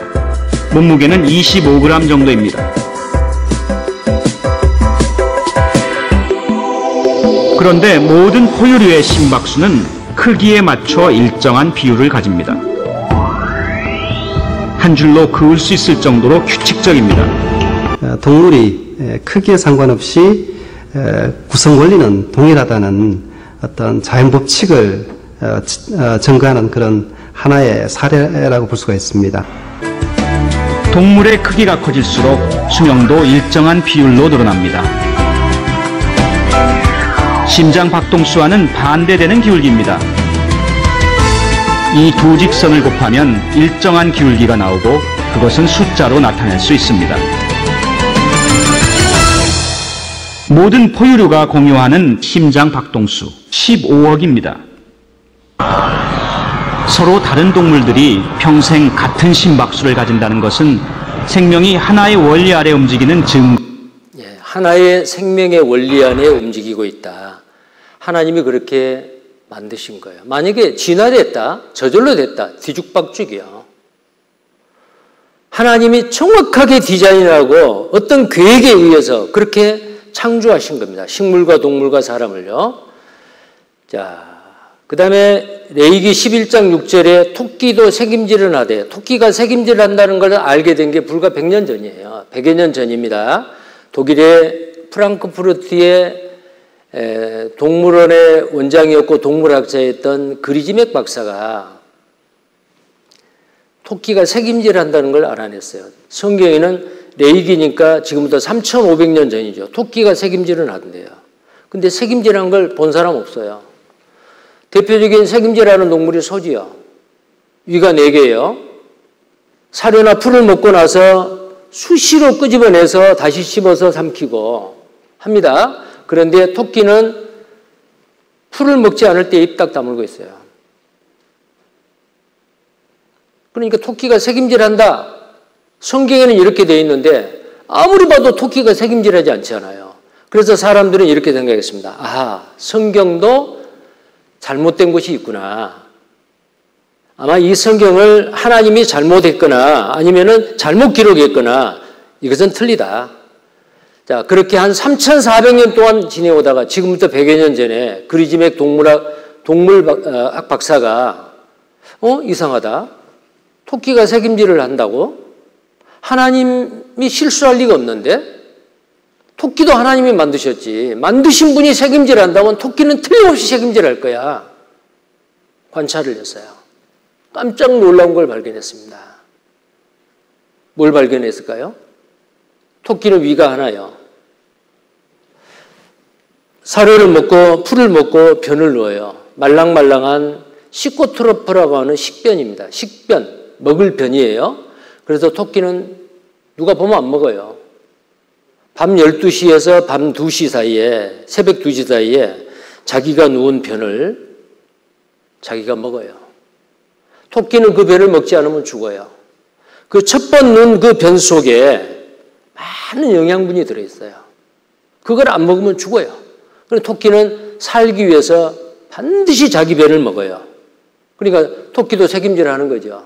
소는 이 위에 들어간 거 끄집어내서 먹고 토끼는 뒤에 나간 거 먹고 똑같지 않아요? 거리 차이입니다. 위치 차이예요. 자, 여기 한번 보셔요. 자, 토끼가 책임질을 합니다. 위가 하나예요. 안 하는 것 같지만 합니다. 첫 번째 똥은 찐득하게 액체에 쌓여 있습니다. 여기에는 단백질과 비타민 B12가 풍부합니다. 토끼는 이것을 먹어 비타민 따위를 취한 다음 흔히 볼 수 있는 동글동글하고 굳은 똥을 놉니다. 이건 안 먹죠. 두 번째 누는 똥은. 토끼의 책임질. 자, 토끼가 책임질을 한다라고 그리지맥 동물 백과사전에 올려놨어요. 자, 그 내용입니다. 한번 보십시오. 토끼가 자신의 대변을 먹지 못하면 죽는다는 인터넷 제보. 정말 저렇게 귀여운 토끼가 자신의 대변을 먹을까요? 귀여워. 우선 전문가에게 물어봤습니다. 토끼는 자기의 변을 먹습니다.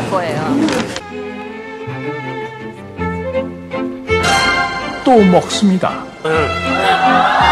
쉴 새 없이 씻고 있는 토끼. 야, 특이하다 그러면. 계속 이렇게 왔다 도는 거야. 드디어 식사 끝. 를 보여주는 것 같아요. 그렇다면 토끼는 왜 자신의 대변을 먹을까요? 전문가에게 다시 물어보았습니다. 1차 소화는 다 빠져나가니까 토끼는 음식을 먹게 되면 소화기관을 거쳐 항문까지 나오게 됩니다. 이 변을 식변이라고 하는데 이 식변 속에는 영양분이 풍부하기 때문에 이 영양분을 섭취하기 위해서 변을 먹게 됩니다. 그렇다면 만약 토끼가 변을 먹지 못하면 어떻게 될까요? 변 속에 모든 영양분이 들어있기 때문에요.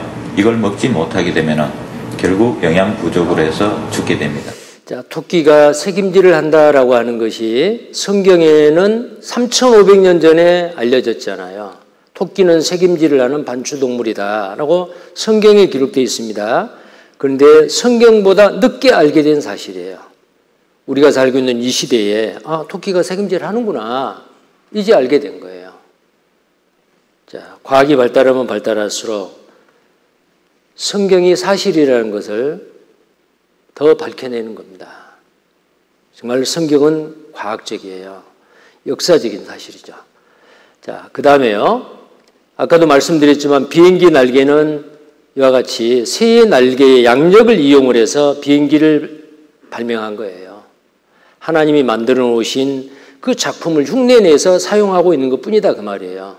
자, 그 다음에 최고의 걸작품인 사람을 만들었습니다. 창세기 1장 26절입니다. 같이 읽겠습니다.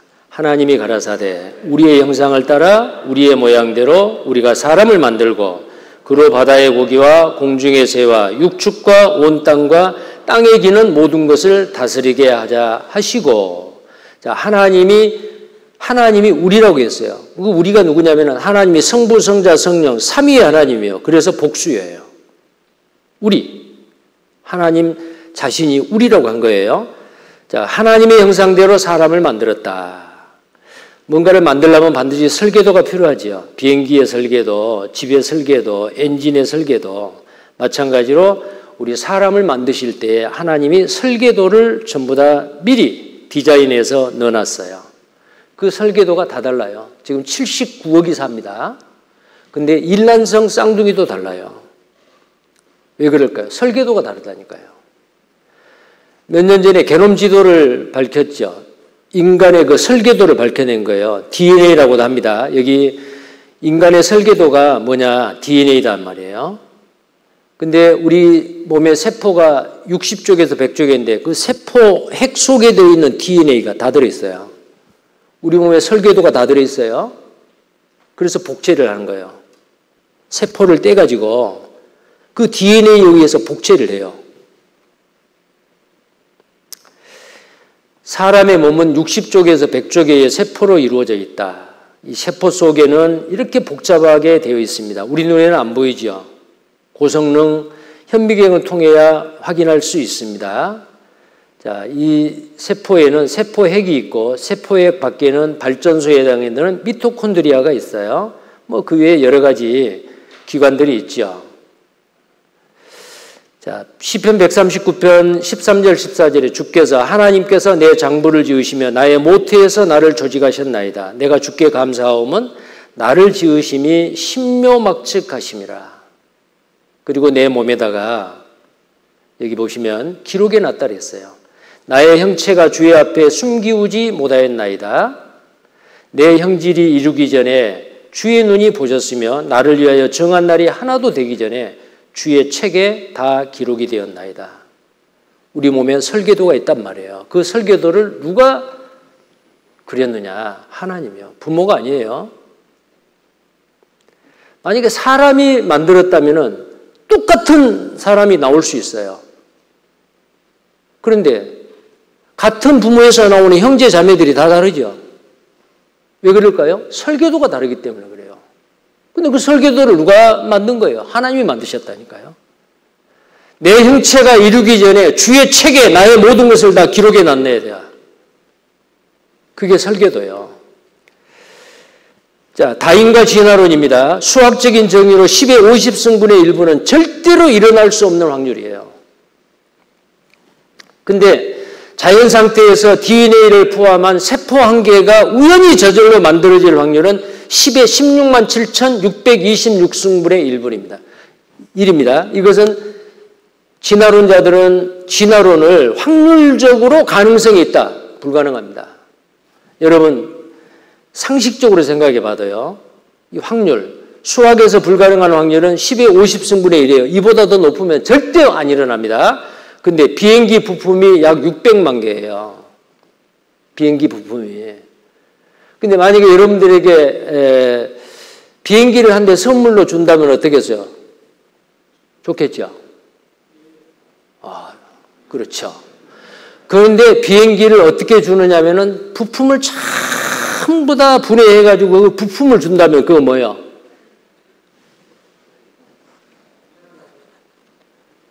그래가지고 그거 조립해가지고 타고 다니라든지 팔아먹으라 그러면은 여러분 평생 동안 해도 그거 하겠어요? 자, 만약에 이 600만 개의 비행기 부품을 딱 선물로 받았다고 합시다. 야, 이거 어떻게 조립을 하지? 이 조립해가지고 내가 가지라 그러는데 조립을 못하면은 내 거 아니라는데 어떻게 하지? 고민을 하고 있는데요. 태풍이 불었어요. 갑자기 태풍이 불어가지고 내가 선물 받은 이 비행기 부품 600만 개가 태풍이 해서 확 위로 올라가가지고 막 이렇게 이러더니 한번 보세요. 보세요. 척척척척척 쫙 그래가지고 대한항공 비행기 한 대가 조립이 돼서 땅에 뚝 떨어졌어요. 그러면 좋겠죠. 자, 태풍이 불어서 비행기로 조립될 확률이 얼마냐? 10의 4만 승분의 1입니다. 가능할까요? 전혀 불가능합니다. 근데 이것보다 훨씬 더 어려운 확률이 아무것도 없는 상태에서 세포 한 개가 만들어질 확률 16만 7,620승분의 1. 이건 전혀 불가능합니다. 근데 이걸 믿는다는 것은 기적이요. 여러분 진화론 믿어요? 학교에서 배웠기 때문에 진화론을 혹시 믿고 있는 사람이 있는지 모르겠어요. 진화론은 물속에서 단세포, 아메바, 집신벌레 이런 단세포에서 시작해서 이런 감성돔으로 진화가 됐단 말이에요. 그래가지고 물에서도 살고 육지에도 사는 양서류가 됐어요. 파충류가 됐어요. 이렇게. 그래가지고 새로도 진화가 되고 소로도 진화가 되고 또 소에서 또 원숭이 진화돼가지고 이렇게 멋진 사람이 진화가 됐다. 믿으세요? 이것을 믿느냐 그 말이요. 중간 단계 화성은 존재하지 않습니다. 중간 단계 화성 없어요. 지금까지 발견된 거 다 가짜예요. 자바원인 긴팔 원숭이였습니다. 인류 진화 증명할 화석 자료가 없어요. 크로마뇽인 현대인과 같습니다. 원숭이와 사람의 중간 단계에서 뒤집어 하나도 발견되지 않았어요. 인류 진화론은 잘못이에요. 중간 형태의 화석이 없고 확률적 가능성만 의존하는데 확률적 가능성도 제로예요. 진화론의 거장 진화론 비판, 창조론 부인은 잘못이다라고 진화론자들이 양심 선언을 했어요. 대형 박물관 이스라엘 키 박사는 대형 박물관에 있는 많은 화석들이 있는데 다른 종으로 변했다고 증명할 수 있는 것이 하나도 없다. 오히려 그 견해가 틀렸음을 증명한 것뿐이다. 우리 조상은 진화론을 안 믿었습니다. 콩 심은 데 콩 나고 팥 심은 데 팥 난다. 원숭이 심은 데 뭐 나요? 원숭이 나고 사람 심은 데 사람 난다.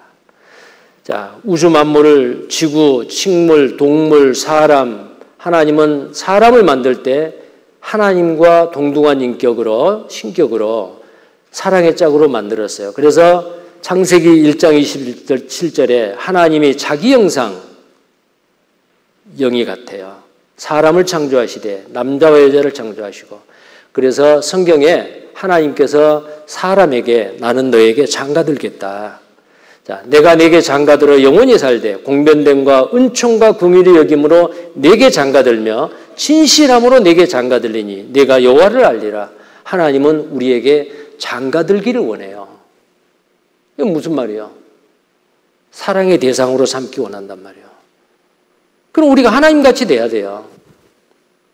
하나님과 관계를 맺어야 돼요. 근데 우리는 죄인이요. 하나님은 거룩하신 분이요. 근접할 수가 없어요. 죄가 없어야 돼요. 자, 여기에 사람이 지금 79억의 사람이 삽니다. 거슬러 올라가면 인구는 점점 줄어들어요. 기하급수적으로 인구가 늘었어요. 제일 위에 올라가면 두 사람만 나와요. 아담과 이브, 아담 하와. 한 남자와 한 여자입니다. 자, 그러면 이 아담 하와는 어디서 나왔어요? 원숭이에서 나왔을까요? 원숭이한테 물어봅니다. 야, 네가 우리 조상이요? 그러면 원숭이는 나 아니요. 나 아니요. 그럼 뭐요? 아담 하와를 누가 만들었다고요? 하나님이 자기 형상대로 만들었단 말이에요. 그래서 창세기 2장 7절에 여호와 하나님이 흙으로 사람을 지으시고 생기를 그 코에 불어넣으시니 사람이 생명이 되었다. 우리 사람 속에는 하나님의 형상을 닮은 영이 있다 그 말이에요. 근데 문제는 지금은 에덴 동산에서 범죄함으로 그 영이 하나님과 끊어져 버렸어요. 영이 죽었습니다. 그 영이 살아나야 돼요. 자, 인체의 구성 성분은 18세기 말에 비해서 19세기 초에 이르러 원형질과 강물질을 과학적으로 분석했어요. 흙에 있는 원소하고 같습니다. 인체의 구성하는 광물질은 화학적으로 분석해 본 결과 흙과 같은 물질이라는 사실이 밝혀졌습니다. 흙으로 사람을 지으시고, 과학적인 표현이요. 흙의 티끌로 사람을 창조했다라고 했는데 구성 원소로 증명을 했어요. 천연 원소가 92개입니다. 흙 속에 들어있는 원소가 86개예요. 근데 그 86개의 원소 중에서 사람의 몸을 이루고 있는 원소가 47개예요. 47개의 사람을 이루고 있는 원소가 흙 속에 다 들어있어요. 그래서 사람은 죽으면은 흙 속에 매장을 하죠. 나중에 뼈까지도 다 녹아버려 흙으로 변해버려요. 왜? 흙이기 때문에. 창세기 2장 21절 22절에 하나님이 아담을 깊이 잠들게 하매 그가 그 갈빗대 하나를 취하고 살로 대신 채우고 여호와 하나님이 아담에게 취하신 그 갈빗대로 여자를 만드셨다 그랬어요.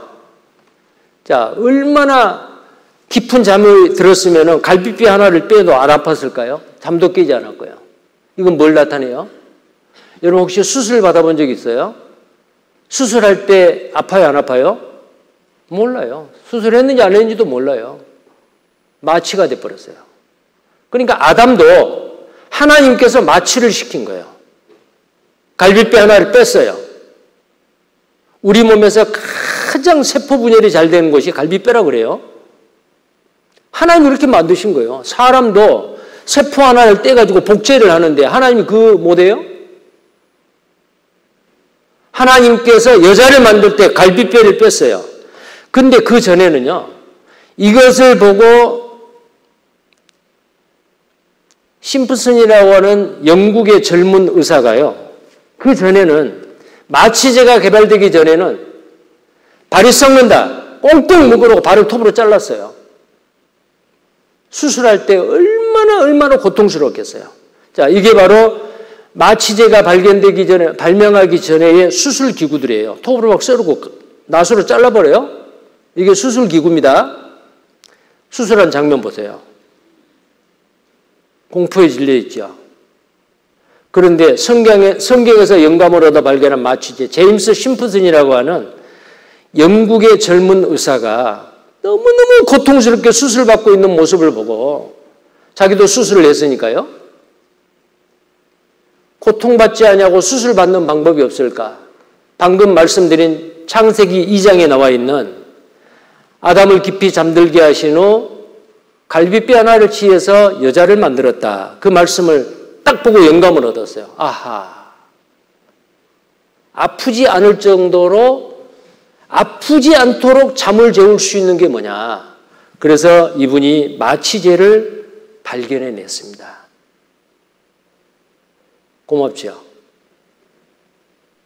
여러분 혹시 수술 받아본 적 있어요? 네, 계실 거예요. 만약에 이 마취제가 개발이 안 됐다면은 마취 없이 수술 받았을 거 아니에요. 얼마나 고통스러웠겠어요. 하다못해 건강검진할 때 수면 내시경이라도 받아보셨죠? 편안하게. 자, 이분한테 고맙다고 하세요. 한번 보세요.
이 제임스 심프슨이라고 하는 이 영국의 젊은 의사가 클로로포름이라고 하는 마취제를 개발하기 전에는 정말 고통받게 수술을 받았을 거예요.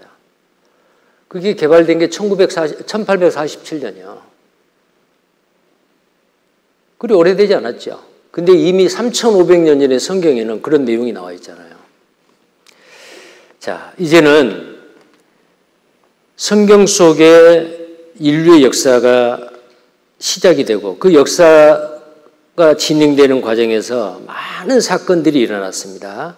근데 그것은 갑작스럽게 일어난 사건이 아니에요. 미리 예언을 하셔요. 자, 이 역사입니다. 인류의 역사는 에덴 동산에서 시작을 했습니다. 에덴 동산. 지금 2022년이죠. 에덴 동산에서 역사가 시작이 돼서 지금까지 계속 되어 왔어요. 에덴 동산이 지금부터 3500년 전이란 말이 아니에요. 에덴 동산에 대한 내용이 기록되어 있는 창세기를 기록한 때가 3500년이란 말이에요. 자, 에덴 동산입니다. 창세기 2장 8절에 에덴의 동산을 창설하시고 그 지으신 사람을 거기 두시고, 자, 이 에덴이라는 뜻은 joy, 기쁨이라는 뜻입니다. 기쁨의 동산. 죄가 없었어요. 정말 살기 좋은 곳이에요. 그래서 이 에덴 동산에는 강이 4개가 있었는데 첫째는 비손입니다. 둘째는 기온이요. 셋째는 히데겔, 티그리스입니다. 넷째는 유브라데요. 에덴 동산에서 4개의 강이 흘렀다라고 성경에 기록하고 있습니다. 근데 그 4개의 강 중에서 오늘날 2개의 강이 그대로 있어요. 근데 2개의 강은 없어요. 기온과 비손강. 이 2개의 없어진 강을 잃어버린 강이다. 그런데 우리가 살고 있는 이 시대에 잃어버린 2개의 강을 찾아냈습니다. 비손과 기온강. 그래서 에덴 동산 자리가 정확하게 이곳이라는 것도 알게 됐어요. 오늘날 중동의 페르시아만입니다. 자, 2개의 강은 그대로 있죠. 유브라데스, 티그리스, 비손과 기온.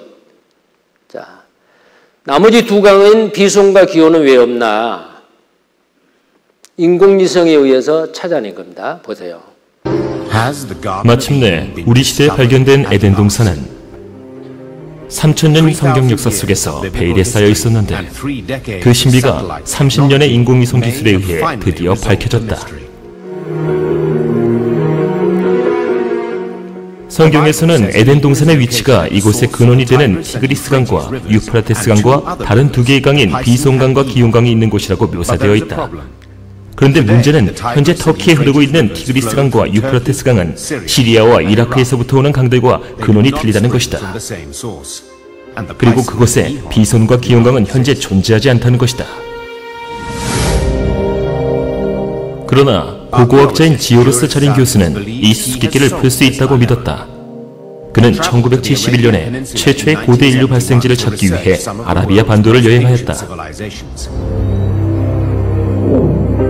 그리고 그는 사우디아라비아가 과거에 항상 사막은 아니었음을 밝혀내었다. 연구 과정에서 자린 교수는 인공위성에서 찍은 사진을 토대로 땅의 지형을 밝혀내게 되었다. 인공위성에 의해 밝혀냈다 그랬죠. 에덴 동산은 지금의 페르시아만이다. 미국의 미시시피대 조사단 잃어버린 강 비손의 흔적을 발견했다. 인공위성에 의해서 발견했어요. 그 인공위성에서 찍은 사진입니다. 사막에 감춰진 고대 강, 여기는 일찍이 식물이 무성했던 땅이었다. 에덴 동산의 강을 나사 과학자 위성 사진을 통해 발견했는데요. 이런 내용이에요. 이들 모래 언덕은 수천 톤의 모래로 이루어져 있습니다. 이곳에서는 아무것도 변하지 않는다고 믿게 되지만 그것은 환상에 불과합니다. 이 모래 바다 아래에는 놀라운 비밀이 놓여 있습니다. 1981년 모래사막 225km 상공에서 우주왕복선 콜롬비아호는 이 사막을 내려다보고 특수 사진 촬영을 했습니다. 그 결과는 정말 놀랄만한 것이었습니다. 적외선 촬영은 편평하고 황폐한 넓은 모래면 대신 산과 강, 계곡을 드러냈습니다. 사막의 표면에서 불과 몇 미터 아래에 숨겨진 세상을 폭로한 것입니다.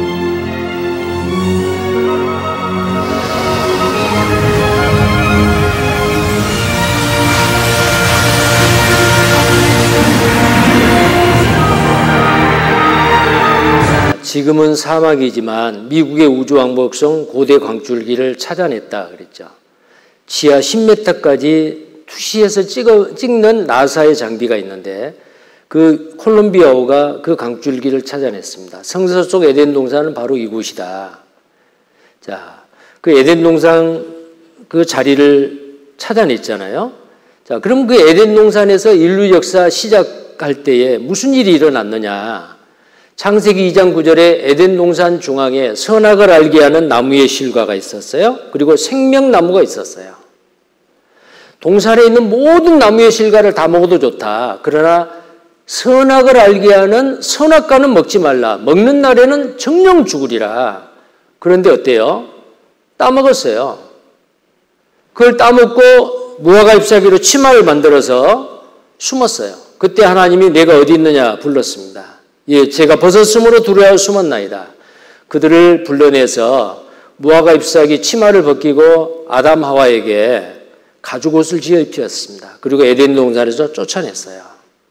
자, 이런 사건이 있습니다. 먹는 날에는 정령 죽으리라. 2장 17절에 그렇게 말씀했는데 먹었어요. 죽었어요, 그날. 뭐가 죽었을까요? 영혼이 죽은 거예요.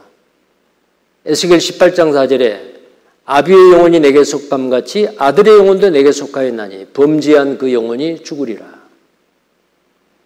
죽었다 그 말은 하나님과 연결되어 있는 아담 하와의 영이 사이에 죄가 들어와서 끊어져 버린 거예요. 제가 말씀드렸죠. 전기를 스위치를 내리면은 전등이 다 죽듯이 공급이 되고 있지만은 딱 단절이 돼버린 거예요. 하나님과 우리 사이에게는 죄가 가로막혀서 하나님과 끊어져 버린 겁니다. 이것이 바로 영원히 죽은 상태다 그 말이에요.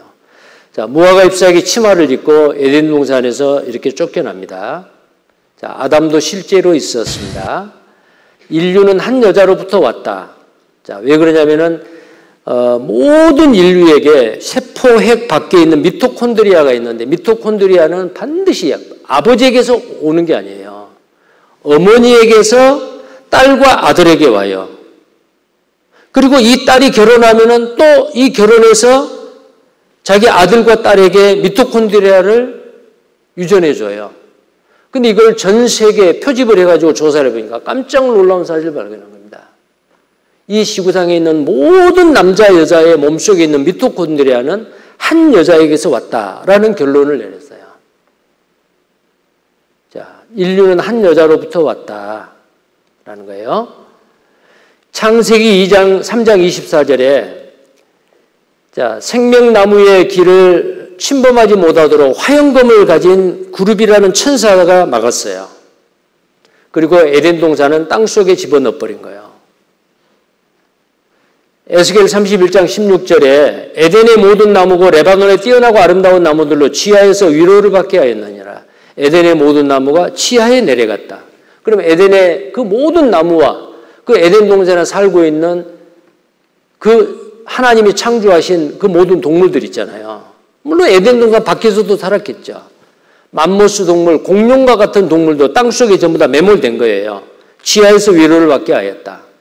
에스겔 31장 18절에도 에덴 나무와 함께 지하에 내려갈 것이요 나 주 여호와의 말이니라. 에덴 나무가 에덴 동산이 지하에 매몰됐다라는 역사적인 사실을 말하고 있죠. 영화롭고 광대한 에덴의 모든 나무가 내려갔으면 그 동산에 살고 있는 동물들도 땅속에 묻힌 거예요. 오랜 세월 동안 지혈과 압력에 의해서 유기물이 무기물로 바뀝니다. 그게 바로 오늘날 원유예요. 그 에덴 동산 자리인 페르시아만의 전 세계 석유 매장량이 약 70%요. 에덴 동산이 지하에 내려갔다는 증거는 바로 이 오일입니다. 에덴 동산이 하나님께서 지하에 내려가게 했죠. 지각의 변동에 의해서. 이 지표가 낮아지니까 바닷물이 들어왔어요. 이게 오늘날 페르시아만이에요. 석유가 생성되는 그 과정입니다. 석유의 원료는 생물의 사체다. 가스와 압력에 의해서 파이프를 넣으면은 그대로 그냥 원유가 쏟아져 올라오는 거예요. 자, 여기가 바로 에덴 동산 자리인데 이게 전부 다 유전지대입니다. 중동산 석유가 바로 여기서 나는 겁니다. 우리나라 정유회사는 유조선에 여기서 나는 원유를 수입을 해서 정제를 해가지고 사용을 하고 있잖아요. 성경에서 영감받아 석유를 발견한 사람이 있는데 이스라엘 유전개발업체 기바트 올람이라고 하는 이 회사입니다. 토비아 류스킨이라는 러시아에서 기여한 유대인이에요. 성경의 말씀을 믿고 그 지역들을 시추를 해서 엄청난 많은 석유를 발견을 했어요. 자, 이 중동산 석유가 전 세계로 팔려나갑니다. 창세기 3장 19절에 필경은 흙으로 돌아가려니 너는 흙이니 흙으로 돌아갈 것이다. 죄를 짓는 아담에게 그의 운명을 이야기합니다. 너는 죽는다. 자, 인류 역사, 이 에덴 동산에 일어난 일이 인간의 타락인데요. 먹지 말라. 내가 먹는 날에는 정녕 죽으리라 그랬잖아요. 동산 모든 나무의 실과는 먹어도 먹지 말라 하시더냐? 사탄이 여자에게 접근해서 말합니다. 자, 그러니까 여자가 말해요. 만지지도 말라 하더라. 먹지도 말고 만지지 말란 말 안 했어요. 자기 생각을 추가시킨 거죠. 그리고 죽을까 하노라. 정녕 죽으리라고 했는데 죽을까? 죽을지 안 죽을지? 하나님의 말씀을 의심한 거죠. 뱀이 여자에게 이르되 하나님의 말씀을 변개하고 의심한 이 여자에게 마음 놓고 사탄 마귀는 거짓말해버려요. 어떻게? 너희가 결코 죽지 아니하리라. 선악과를 먹으면 너희 눈이 밝아 선악을 분별하기를 하나님과 같이 되리라. 교만한 마음을 부추긴 겁니다. 그래서 이 하와는 선악과를 쳐다보니까 먹음직하고 보암직하고 지혜롭게 할 만큼 탐스럽기도 한 나무인지라. 하나님은 뭐라 그랬어요? 먹지 말라. 마귀는 뭐라 그래요? 먹어라. 결코 죽지 아니하리라. 하나님은 먹지 말라. 반드시 죽으리라. 자, 그러면 누구 말 믿어야 돼요? 하나님 말씀을 믿어야죠. 그런데 마귀 말도 그럴 것 같고 하나님 말씀도 그럴 것 같고 누구 말을 들을까? 두리번 하다가 어때요? 선악과를 따먹었어요. 창세기 3장 5절 6절에 여자가 그 실과를 따먹고 자기와 함께한 남편에게도 주매 그도 먹은지라. 남편이 자기가 따먹은 거 아니에요? 누가 따줬어요? 자기 안에 여자가 따준 거예요. 당신 먹어. 하나님이 먹으면 죽는다고 했는데 나는 이미 먹었어. 그러면 나는 안 먹어. 하나님이 먹지 말라 그랬으니까. 그러면 나 혼자 먹고 죽고 당신은 혼자 살아? 누구하고 살려고? 이런 식으로 이제 눈물을 흘리면서 남편을 유혹을 했겠죠. 그래서 남편에게도 주매 그도 먹은지라. 그래서 인류의 조상 아담 하와가 하나님의 말씀을 범함으로 죄인이 돼버린 겁니다. 정령 죽으리라. 뭐가 죽은 거예요? 그 영혼이 죽으리라. 육체는 살았어요. 930년 후에 죽었잖아요. 죽었다고 말은 이 말이에요. 영은 우리 눈에 안 보입니다. 자, 이게 아담이라고 합시다. 아담이 선악과를 먹기 전에는 아담의 영이 이렇게 살아 있었어요. 그런데 여자가 그 실과를 따먹고 자기와 함께한 남편에게도 주매 그도 먹은지라. 먹으니까 어때요? 이 영이 이렇게 죽어버린 거예요. 영이 없어졌단 말이 아니에요. 하나님과 단절되었다. 그 죽었다. 그것을 이렇게 표현을 해본 거예요. 자, 정령 죽으리라. 이때는 살았어요. 이때는 살아있었는데 남편에게도 주매 그도 먹은지라. 그러니까 이렇게 죽어버린 거예요. 아담 이후에 이 세상에 태어난 모든 사람은 어머니 뱃속에서부터 이 영이 죽은 상태예요. 죽은 상태로 태어났어요. 이렇게 살다가 이 영이 살아나지 못하고 이렇게 죽은 상태로 살다가 어느 날 죽으면은 영원한 지옥이요. 어떻게 해야 돼요? 이 영이 살아야 돼요. 이게 영생을 얻는 거고 구원받는 거고 거듭나는 거예요. 내 영이 다시 태어난다. 그걸 거듭난다라고 말해요. 여러분 거듭나셨습니까? 거듭나셔야 됩니다. 하나님 앞에 타락한 인간은 영이 죽은 자예요. 이걸 죄인이라고 말해요. 자, 여기 이분은 아주 다복하게 평생 동안 이렇게 삽니다. 근데 어느 날 죽지요. 그 죽으면 어때요? 영이 빠져나와요. 내가 육체 밖에서 하나님을 보리라. 근데 구원받지 못했다고 합시다. 영이 살아나지 못했어요. 죽은 영, 하나님을 향해서 끊어져 있는 이 영이 육체를 빠져나왔어요. 이 육체는 어때요? 공동묘지에 한 자락 차리하고 묻히겠죠. 흙은 여전히 땅으로 돌아가고 신은 그 주신 하나님께 돌아가기 전에 기억하라. 죽기 전에 죽어있는 영이 살아나야 돼요. 죽은 영, 하나님을 만나야 돼요. 심판받고 음부에 가서 대기하고 고통받고 있다가 최후의 심판 때 몸과 영이 함께 지옥에서 영원히 살아야 돼요. 이건 이론이 아니고 실제입니다. 팩트요. 사실입니다. 자, 육체가 죽으면 한 줌의 흙으로 변한다? 나중에 이 육체도 살려냅니다. 지옥에서 영원히 살 몸으로 살려내요. 심판의 부활이요. 그래서 천년왕국 이후에 천사가 하나님이 이 죽은 자, 구원받지 못하고 죽은 육체를 끄집어내고 음부에서 고통받는 영혼을 함께 만나게 해서 하나님의 크고 흰 보좌 앞에 최후의 심판대 앞에 세워요.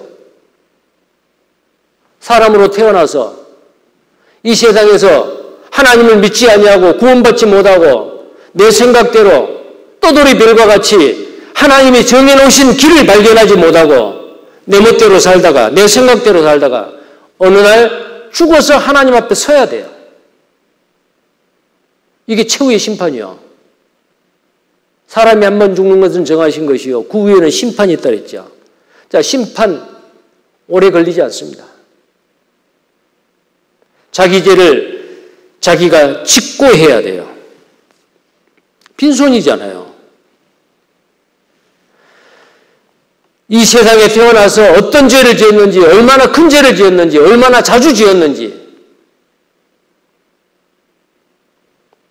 그거에 따라서 공평하게 심판을 받습니다.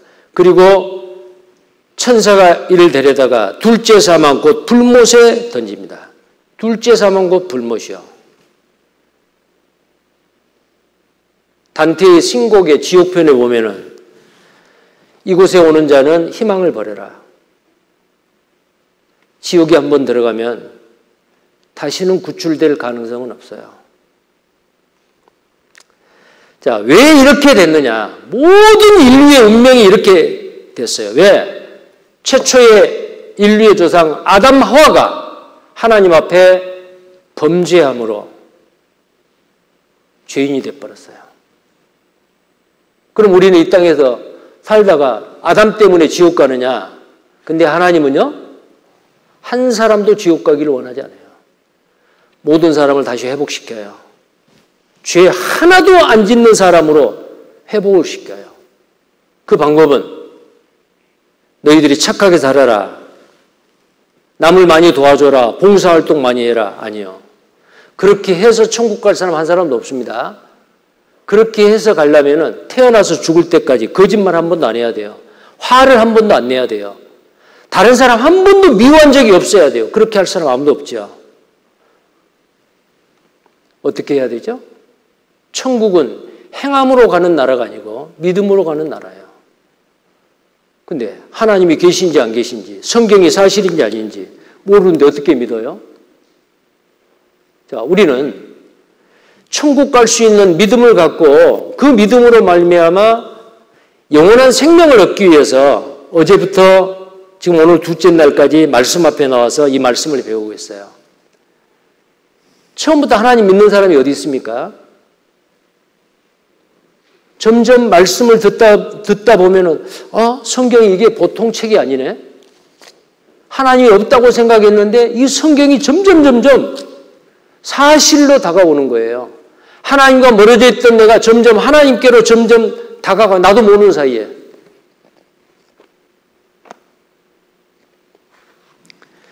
그러다가 나중에 내가 누구인지를 압니다. 나의 운명을 압니다. 하나님께 도움을 요청합니다. Help me. 도와주세요. 도와주세요. 하나님 나를 도와주세요. 나 지옥 가지 않게 해주세요. 나 구원받게 해주세요. 그런 마음이 처음부터 드는 건 아니에요. 성경 말씀을 쭉 배우는 과정에서 이 성경이 점점 믿어지게 돼 있어요. 자, 오늘까지 이 말씀 앞에 오신 분들 정말 지혜로우신 분이에요. 내일도 저를 만납시다. 네, 감사합니다. 함께 기도하겠습니다. 거룩하시고 자비로우신 하나님, 모든 사람이 구원받기를 원하신 하나님, 하나님이 사랑하시는 귀하신 분들 오늘도 말씀 앞에 나오게 하심을 감사합니다. 계속된 성경 강연에 끝까지 진리의 말씀을 사모하고 또 말씀 앞에 나오셔서 말씀을 통해 하나님의 살아계심과 성경이 사실인 것, 그리고 내가 누구인지를 분명히 깨달아 알게 해주시고 하나님이 우리에게 주시기를 원하신 그 영원한 생명의 선물을 모든 사람이 다 받아 이 땅에서 행복자로서 하나님의 자녀로서 하늘의 소망을 두고 사는 우리가 되게 해 주옵소서. 주 예수님 이름 받들어 기도드립니다. 아멘.